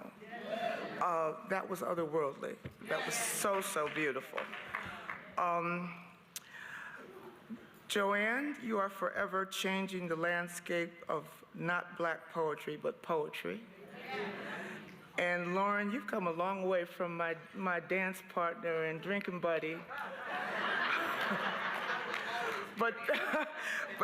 But this will be a legendary triumph. This is, there's nothing like this. I just had a wonderful, wonderful panel today about persona. And I wanted to read, I tried to find a short persona to dedicate to the people who were in that panel, the attendees, because we had about 6 or 7 hours more that we could have done. I watch a lot of bad movies, and this poem was Jason and the Argonauts, not Jason and the Argonauts. What's the other one? Oh, I can't remember it now. Clash of the Titans. Not the new one, but the one with the fighting skeletons and all that stuff. You know when you're getting ready for work and you see it and you go, I'm not going today, I gotta see this. Thank you, Dante. But it was the scene with Medusa, and I grew up really reading a lot of mythology, and I said, oh, wait a minute, what made Medusa Medusa? And then I looked it up, and I realized that, like a lot of us, she messed up by making love to the wrong man. And she made love to Poseidon in Athena's temple, and Athena was like, oh, no, you didn't. Athena said, I'm going to, every time you look at a man, you're going to turn they're going to turn to stone and psh, your head. So this is a poem in Medusa's voice as her body is going through these changes. Poseidon was easier than most. He calls himself a god, but he fell beneath my fingers with more shaking than any mortal. He wept when my robe fell from my shoulders. I made him bend his back for me, listen to his screams break like waves. We defiled that temple the way it should be defiled. Squirming and bucking our way from corner to corner. You know, the bitch goddess probably got a real kick out of that. I'm sure I'll be hearing from her. She'll give me nightmares for a week or so, that I can handle. Or she'll turn the water in my well into blood. I'll scream when I see it, and that'll be that. Maybe my first child will be born with the head of a fish. I'm not even sure it was worth it. Poseidon pounding away at me like a madman, losing his immortal mind because of the way my copper skin swells in moonlight. Now my arms smoke and itch. Hard scales are rising on my wrists like armor. Come on, Athena. He was just another lay, and not a particularly good one at that, even though he can spit steam from his fingers. I won't touch him again. Promise. And we didn't mean to drop to our knees in your temple, but our bodies were so hot and misaligned. It's not every day a gal gets to sample a god. You know that. Why are you being so rough on me? I feel my eyes twisting, the lids crusting over and boiling, the pupils glowing like red coals. Athena, woman to woman, could you have resisted him? Would you have been able to wait for the proper place, the right moment to jump those immortal bones? Now my feet are tangled with hair. My ears are gone. My back is curving and my lips have grown numb. My garden boy, just shattered at my feet. Damn it, Athena. Take away my father's gold. Send me away to live with lepers. Give me a pimple or two. But my face, to have men never again gaze at my face, growing stupid in anticipation of that first touch. How can any woman live like that? How could I watch their warm bodies turn to rock when their only sin was desiring me? They just want to see me sweat. They just want to touch my face and run their fingers through my hair. Is it moving?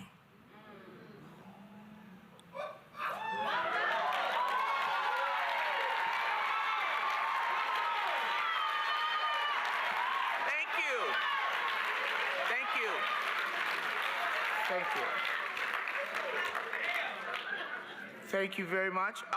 Also, one of the other things that came up in workshop, I did say that there wasn't a poem that I wouldn't at least attempt to write now.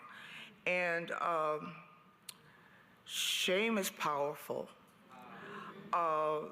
You've all been in those conversations where people are talking about not only what they're doing, but what their families are doing, and sometimes those are lies, but you don't know. So when your son was touring Europe with his jazz band, my son was in jail. And instead of saying that or saying some version of that, I would just back away from the conversation. So this poem is called But the Phone Rings Sometimes. 1, I have to decide to answer the phone. When I click to pick up, this is the way it goes.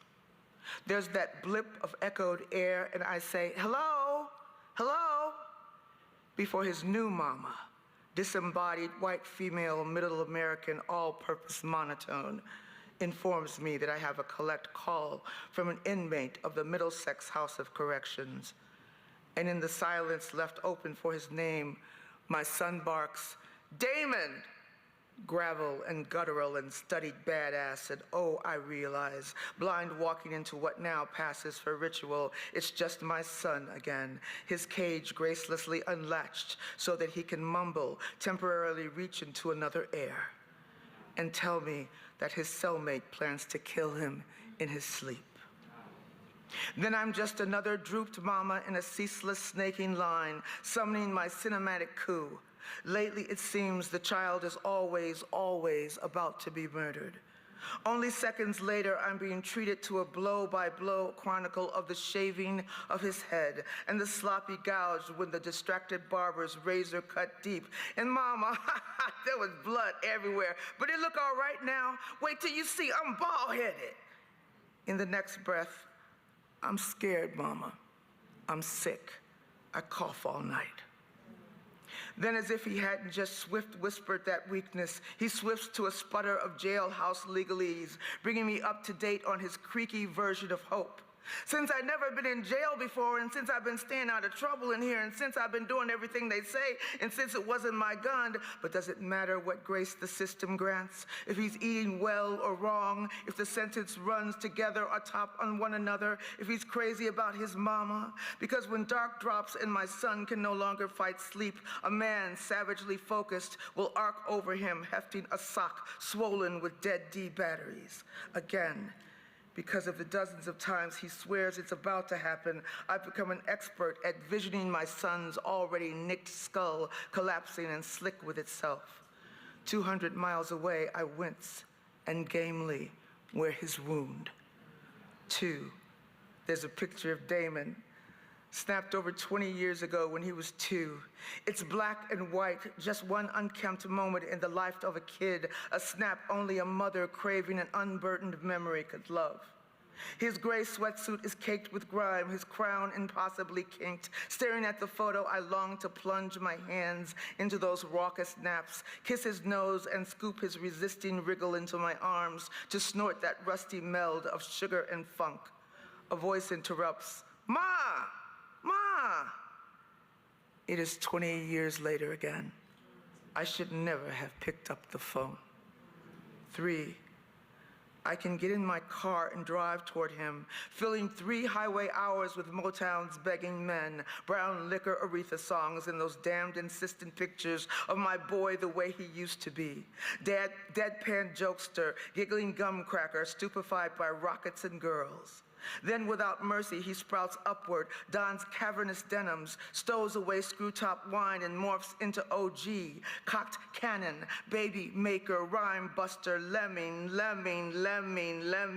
That last picture, the one of him I hate the most, stays with me the longest. There's the grasping whiner who really needs canteen money, but never thanks me for raising his 4-year-old daughter. He's the single-syllable grunt, head scarred, grossly swollen from prison workouts, who I avoid mentioning to friends whose sons are waving grad school acceptance letters or touring France with their jazz bands. The most I will let on, he's in Boston on his own. I don't say he's locked up, but the phone rings sometime. 4, the waiting rooms are always too hot. I don't lift my eyes often, but when I do, I see faces that mirror my own. Our whole bodies sigh and sigh. We are in sweatshirts and jeans, graying hair pulled back, eyes straight ahead, waiting for our sons on the fresh air side of bulletproof glass.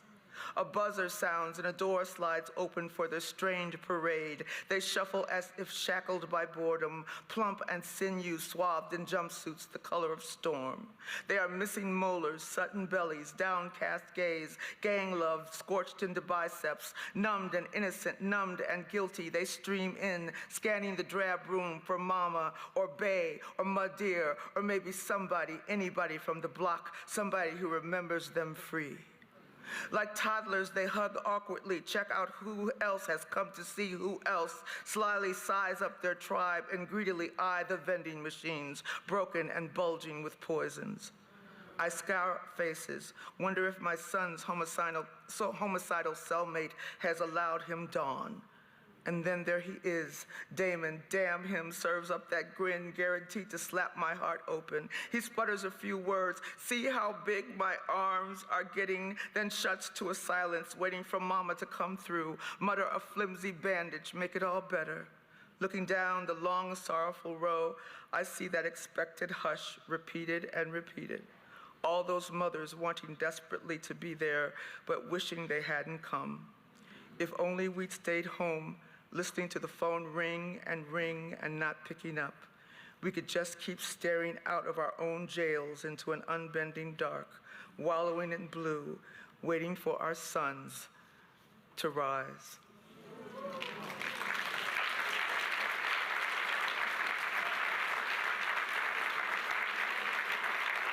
Thank you.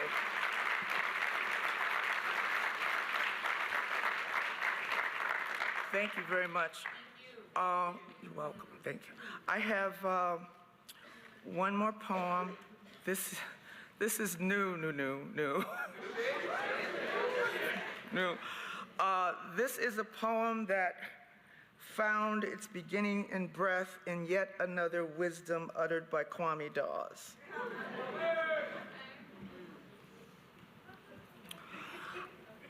And it's for everyone here, the army of everyone here. I cannot claim success unless I am a member of this army. This tenacious regiment, riotous and knuckled, its chaos versed in lyric, its skin a million jubilant revisions of ash and shea. We are uniformed in bellowing purple, nutmeg, unraveled silk. We are aunties with sick fluid, swole ankles, and shadow boxes crammed with much-syllabled church fans. The doors of the apostolic faith church body of Jesus Christ of the newborn assembly yawn open for us, but the swastika doors of the Bethlehem fire-baptized Holiness Church of God of the Americas do not. We are uniformed in dusty Dr. Watt choir robes and spittles of organ, uniformed in the gorgeous reversed verbs of each other's arms, in the sloppily plucked skin of southern suppers, uniformed in bald, in spiraling dread, in upshoot, uniformed in pelts of snatched wigs, uniformed in Cliftons and Finneys and helmets forged from drop mics, uniformed in robes dipped in the dye of blue Terrance, in crinkly neon wire and ribbon, uniformed transformed in the resounding silver clang and brutal flash of Malika Booker, and damn Skippy, we are armed. We are spewing slant. We are ready for a particular kind of war. Success is not success unless I am a member of this army, this legion that insists that it is every other reason for red. This army astonished by the wide aloud exhortation that if we learn nothing else, we must learn to kill. We are flattered but wholly unimpressed by the ceaseless gifting of motive and ammunition, the unassuming wails that sprout trigger and shrapnel, the wide aloud insistence that if we learn nothing else, we must learn to be killed. To lie back languid Google eye while our stanzas are critiqued to dust, while the glaring white ring of workshop urges that the name Jamal be explained, that the chalk outline, excuse me, where is the poem's chalk outline, be moved to the first line, no, the title, and the poem, or the bop, or the shovel, or the jazz, or whatever you people call your life stories nowadays, concludes with the thrilling and inevitable gold tooth unleashed snot, quaint double negative, and wail of a husbandless mother. I cannot claim success unless I am a member of this army, this repeated and repeated answer to the violence laid upon us, this army that is spine and backhand slap and the pained ghost grimace from a daguerreotype of all our fathers hung just crooked enough and nailed face down in this country's museum. We are the most hilarious cohort, an army utterly suspicious of history, our hefted flag sewn raucously of archive. Success is not success until we have mastered the march, the dripping hip of the drill, the dark scarlet delta dirt of the drumline. To dance with us, your religion must be oil. Primed for conflict, we march exclusively in storm, straight through unsparing systems of weather, in stressed formation, suffering rains, quicksilver trickle down our shut faces, our nappy crowns all aglitter with God spit, our uniforms mashed to us with God spit. We are sanctified in the sloshing of God spit. We march straight down the Glory Boulevard, straight through the Gap in Mo Brown's smile, while Private Gay, his bantu knots loosening with sun sweat, sprinkles seeds that scream to green, growing our path before us.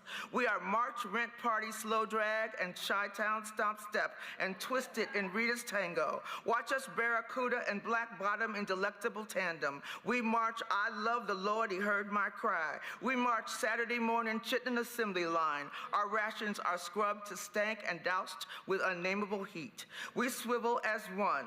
Hold my hand and help me cry.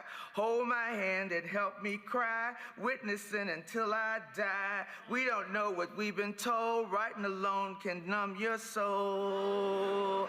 We swivel as one down Jefferson Street and back up Washington Lane, down to Madison Crossing and Adams Street, across Eisenhower Expressway and Kennedy Boulevard, all the way up Van Buren. We march down MLK Boulevard and MLK Boulevard and MLK Boulevard, down all the MLK Boulevards with their scully stands and leaning wing shacks and puddles of iridescent gas. We don't know, but we march with the boulder thighs of Nezzy because it is not just summer somewhere we sing. But we don't sing that. We sing Willie Dixon's Grammy Award because that thin thread had to hold all that shatter together. We sing Smokey and Levi and LL Cool J hard as hell. We sing a bomb harmony with parts for 4 Birmingham girls. We sing Cosmic Slop and Flashlight and My Love Must Be a Kind of Blind Love. I Can't See Anyone But You. We don't sing proper. We sing I Ams like a backless dress on an unwashed woman.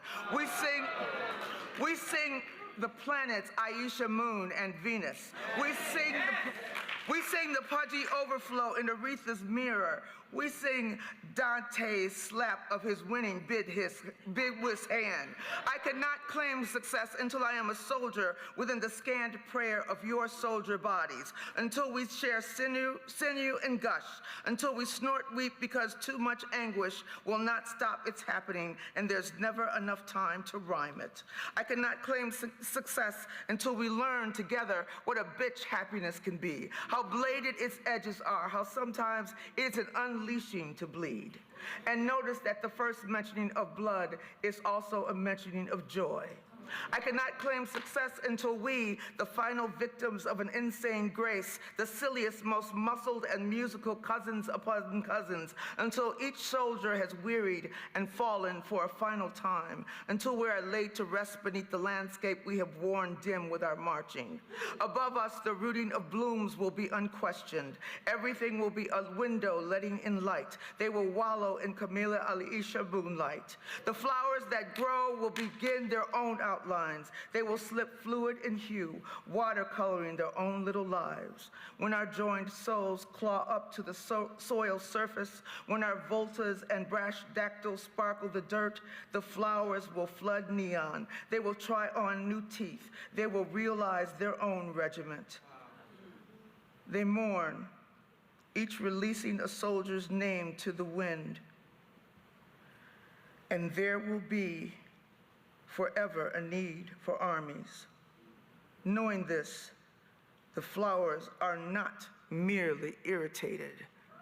They are furious.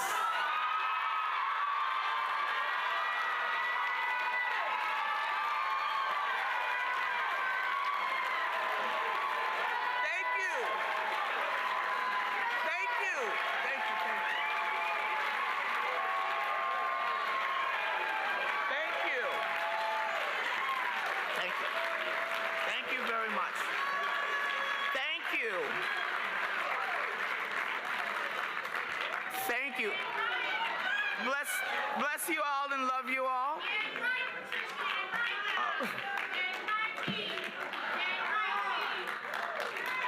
Thank you. And now,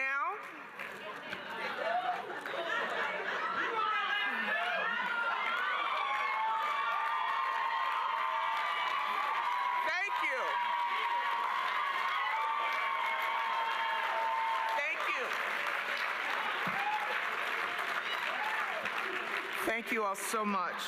Love you. Love you. And now, the obsessive liver of light, the hoarder of all light, the window that opens onto doors, and most importantly, the lover of Lorna, Mr. Commander, I'm sorry, Kwame Dawes.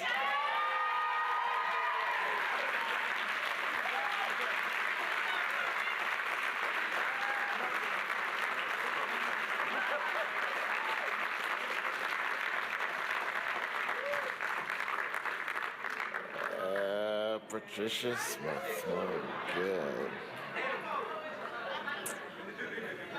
You know, I was just walking over there in the lobby a little bit ago, and I see Patricia, no, just at the back there, I see Patricia like typing. I said, what are you doing, Patricia? She said, I'm working on something.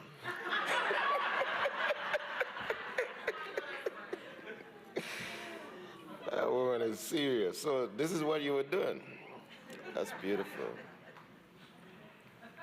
Write my name up there. Write my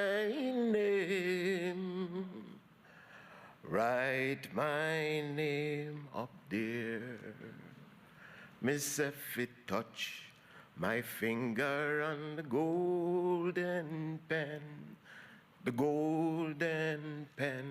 yes, the golden pen. You fit touch my finger on the golden pen and write my name up there. A song for poets. So thank you, Joanne. Thank you, Lauren. And I appreciate especially the note you sent me asking me to limit my comments to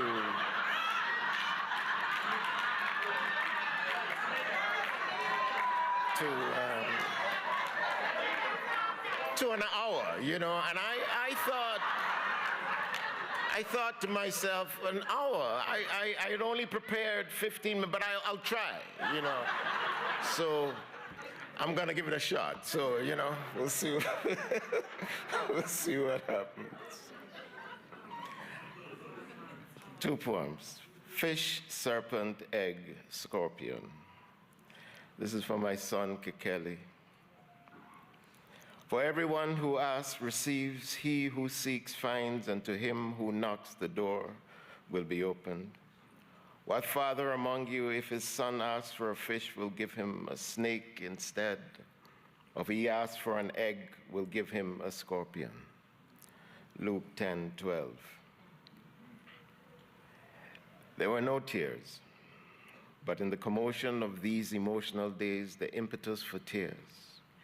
When I said to him there in the cold street wearing our sporty winter jackets, I am your gift, this body before you, still here to say, let's take a walk, son, me, this complex of secure love. I'm not your enemy, not a murky pond of dangers. Don't you know that when I was your age, my hunger for a shelter in a man's heart was already dust? He was dead, gone, and all I had was the surrogates of his letters, the clues of a narrative of love in his fiction and poems, the snippets of affection from his old friends. Hardly enough, but all I had upon which to build an edifice of meaning. And I wrote then, world, world, world that I have lost, full of every melodrama of mourning, though it was never hyperbole, never a lie. I said to him, so, son, here I am. And my voice was phlegmy and earnest.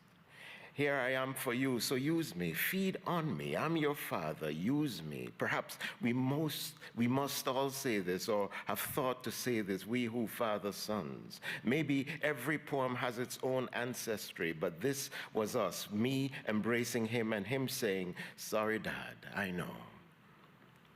And even now, it breaks me that I could present him with my body, my mortality, my leaving him, that I could let him feel the start of his long mourning before it has to come. I said, I could die today, not as hyperbole, but as truth that runs through my veins, my lungs. This is love. Then a father and a son, him handsome, fluid, tender, the boy and man, all there and me mourning for his bereavement. It was a passing thing. We re-entered the house with the noises of the season, laughter, even as if that moment between us could be set aside. Of course, we know it will not be. I know that this father must say again and again, I'm made for you, and I will not promise you a fish and then hand you the threat of a serpent. Thank you.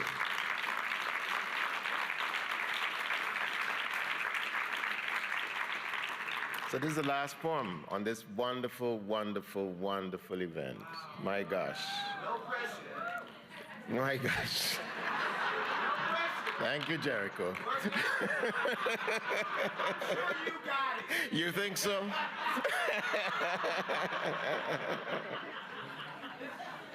But it's a kind of benediction. It's a benediction. It's a benediction for all of us. And it's from an old book of mine. I wrote this in 1994. That's a long time ago for me, anyway. It's the last few lines of that poem, Prophets. I'm reluctant to leave it like this. The tricks, the sin, the betrayals, as if this was all. Our journey has drawn us astray and remiss. We are turning to the old songs. Marley's call from the darkness is pure light and hope despite the countless dead. This song has wallowed in its grief as if there was no music. All the songs we've heard, as if there was no music in the bright after mornings, no prayer caught in the mist delicate sieve. Now, rising up like a fisherman's weighted saying to God, the tambourines celebrate the joy of faith, rewarded the sickly child, awakening after prayer, sight returned to a warped cornea, hope in a miracle of a child born intact. How green is the island when it rains. This song has lamented like a spoiled child, yet how can we turn from these miracles without tears of thanksgiving in our eyes? I write this poem with trepidation, as if this tantrum might bring down the wrath of the Almighty, but the prophets no longer groan through the stinking city. Their feet skip on the mountains. The cleansed are dancing on the hill's broken path, and now there is laughter and belief in mornings. Roots, natty roots, dread bingy dread. I and I are the roots. Roots, natty, dread bingy. I and I are the roots. Got to survive in this man-made depression. Got to survive in iration. I said roots, natty roots, dread bingy dread. 'Cause I and I are the roots. Give thanks.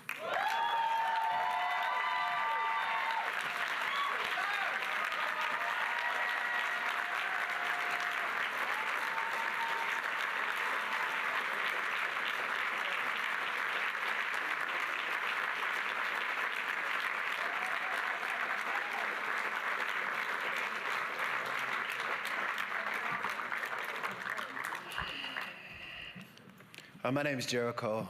I'm here because when I was 22 years old, which I guess is 26 years ago or so, I was attending a poetry workshop in New Orleans called the No More Literary Society, facilitated by a man called Kalamu Yasalam, and he told me about a poetry reading, and I went to the very first poetry reading that I went to that was not assigned to me, and at that reading, it was given by a man named Niyi Osundare. And I met, while I was there, these two really gifted poets named Yona Harvey and Terrance Hayes. And I have always thought that that was the first day of the rest of my life.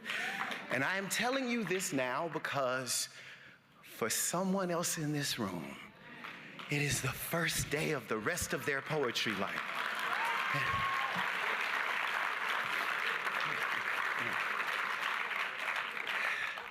And it is important that we welcome them forever. And they might not even know it is the first day of their poetry life, but it is important that all day, every day when we poet, that we poet as if we are doing it for the first day of someone else's life. That we understand that that is how our kindness works with one another. In that respect, it is important that we are here today, that we understand we are here today because of the love of Joanne Gavin, but also because Joanne Gavin gave us enough love that she was willing to pass the torch. And we have, because of that passing of the torch, and because of this really wonderful, wonderful phenomenon of these last few days, one of the most international Black poetry festivals ever, thank God.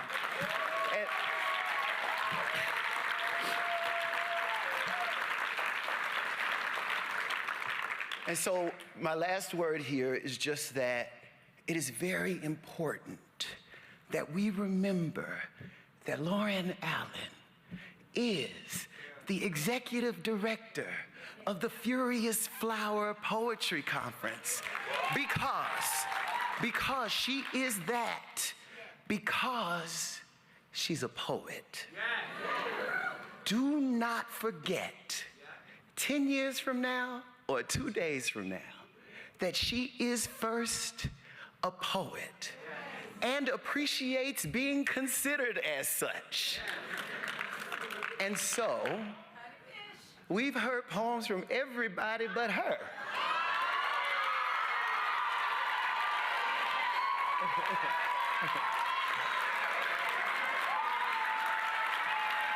We had a bit of a mutiny where she wanted us to read everybody's bio, and we did not want to read everybody's bio. But I will tell you now that Lorraine Allen is the executive director of the Furious Flower Poetry Center and professor of English at James Madison University.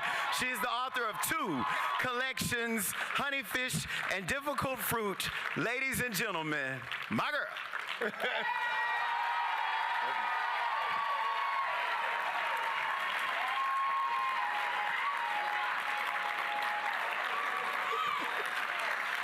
Y'all, Jericho jacked me up in the corner and was like, I need you to say yes before I ask you something. And he said all the things he just said, which just made me feel better about being 30 minutes late this morning, because I had to write a poem that I was gonna read for y'all anyway. So it was like, trust fell and it worked out. And these are my closing remarks, kind of. I have to say a bunch of thank yous, but I wrote this morning for you. I hope I can read it. What worlds we make when we see each other. Here, the heavenly bodies of us, black and brown and beautiful, breathful, breathing, the full whirling whirlwinds of us here in present tense, in present time we are. What worlds we resurrect from the black holes of their stolen or untimely endings. Lazarus, we breathed back into being with each diasporic hello, each intergenerational corridor conversation, every fist bump, handshake, and hug. What worlds in touch?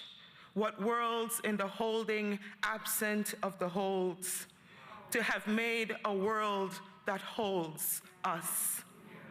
What worlds we make when we hear each other's music, our new and familiar rhythms reshaping the orbits of us. Let us dance to us. Let us move in us. Let us rest in the atmosphere of each other's accents and laughter and silences. What planetary anthems, our voices. What worlds in our throats. What worlds have blossomed in each of us through this new knowing of each other, the constellations of our unique universes patterning each other's skies. We bask in the light of each other's radiance. We pulse in the gravitational pull of each other's words. What magnificent magnitude, what essential bond, what plural and possible horizons, what infinite worldings become of our becoming we. What worlds we make possible when we love each other, lift each other, hold us in the fullness of each other, declare we are each other's genesis and joy.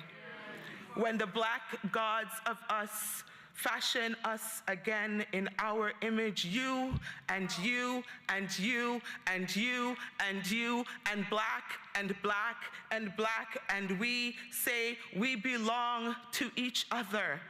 We exist in each other. We live in each other. We home to each other. We nation of each other. We love and we love and we love each other. We here with each other. We are word and world to each other.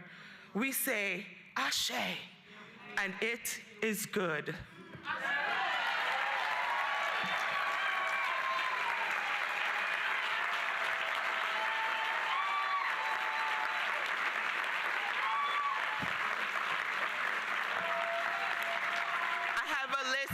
thank yous. Thank you. Thank you. Oh, more people on the stage. I'm going to let you finish in just a minute. No, you stay. Yes. Yeah, you don't get to go. So, Go ahead. don't want to delay the closing comments, but we did want to come up because we wanted to make sure that Lauren K. Alleyne did indeed have the final words on this gathering. And so I'll just say I'm standing here on behalf of the Furious Flower Advisory Board, and I will say personally, and I will say that I think I speak for many of us, when I say that being a part of this board and chairing this board is like the honor of a lifetime for so many reasons and in so many ways, but chief among them is to watch this woman work.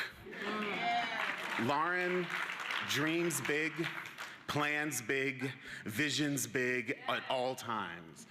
And even the idea of this theme of the worlds of Black poetry and this idea to take Furious Flower, make it global, make it broad, make it diasporan, we were like, you know this is more work on you, right? Right? Bringing all these folks in from all corners of the globe was just an act of vision, an act of daring, an act of boldness, but an act that was so deeply rooted in her love of Furious Flower, her love of Black poetry, her love of Black poets, and her love of us. And we just want to take a moment to say thank you, thank you, thank you. We appreciate you deeply.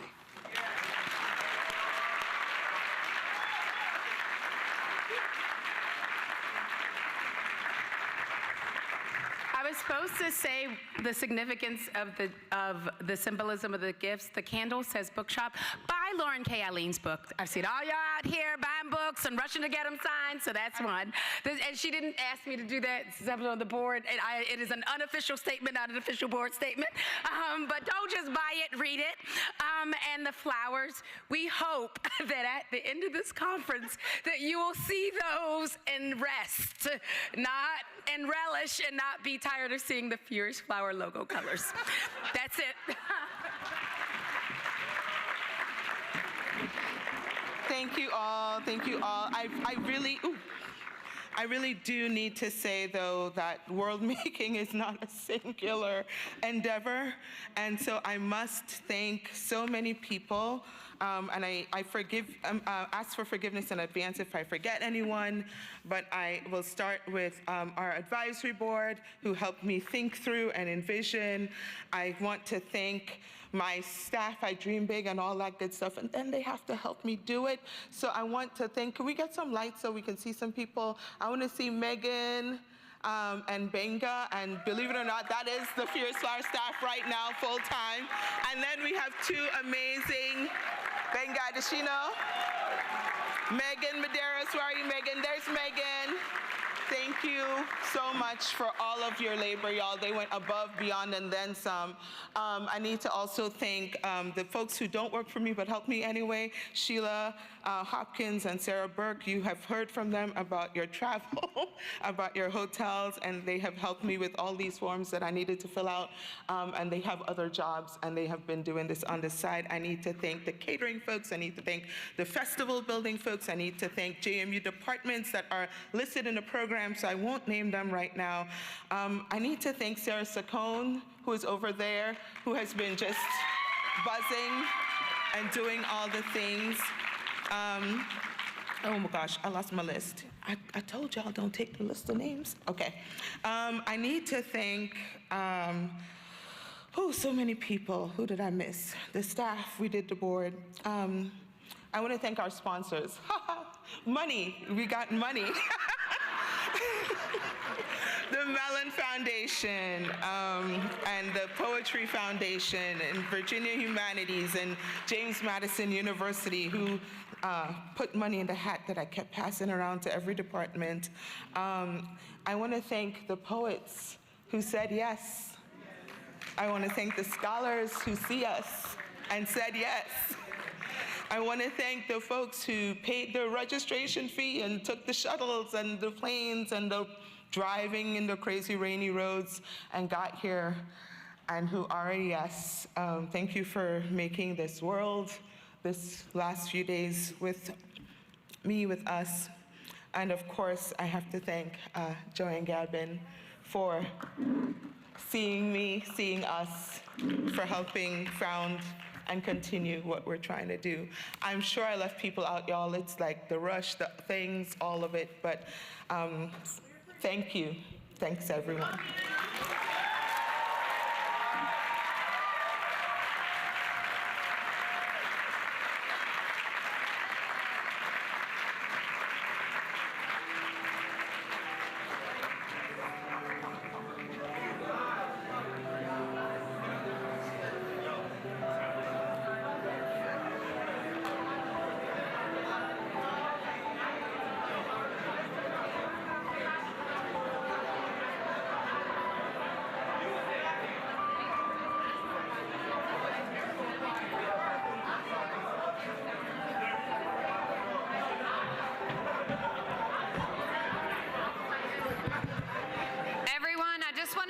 One quick announcement. Since we are running a little bit behind, we're going to have 2 buses that will go to the hotels, just as planned.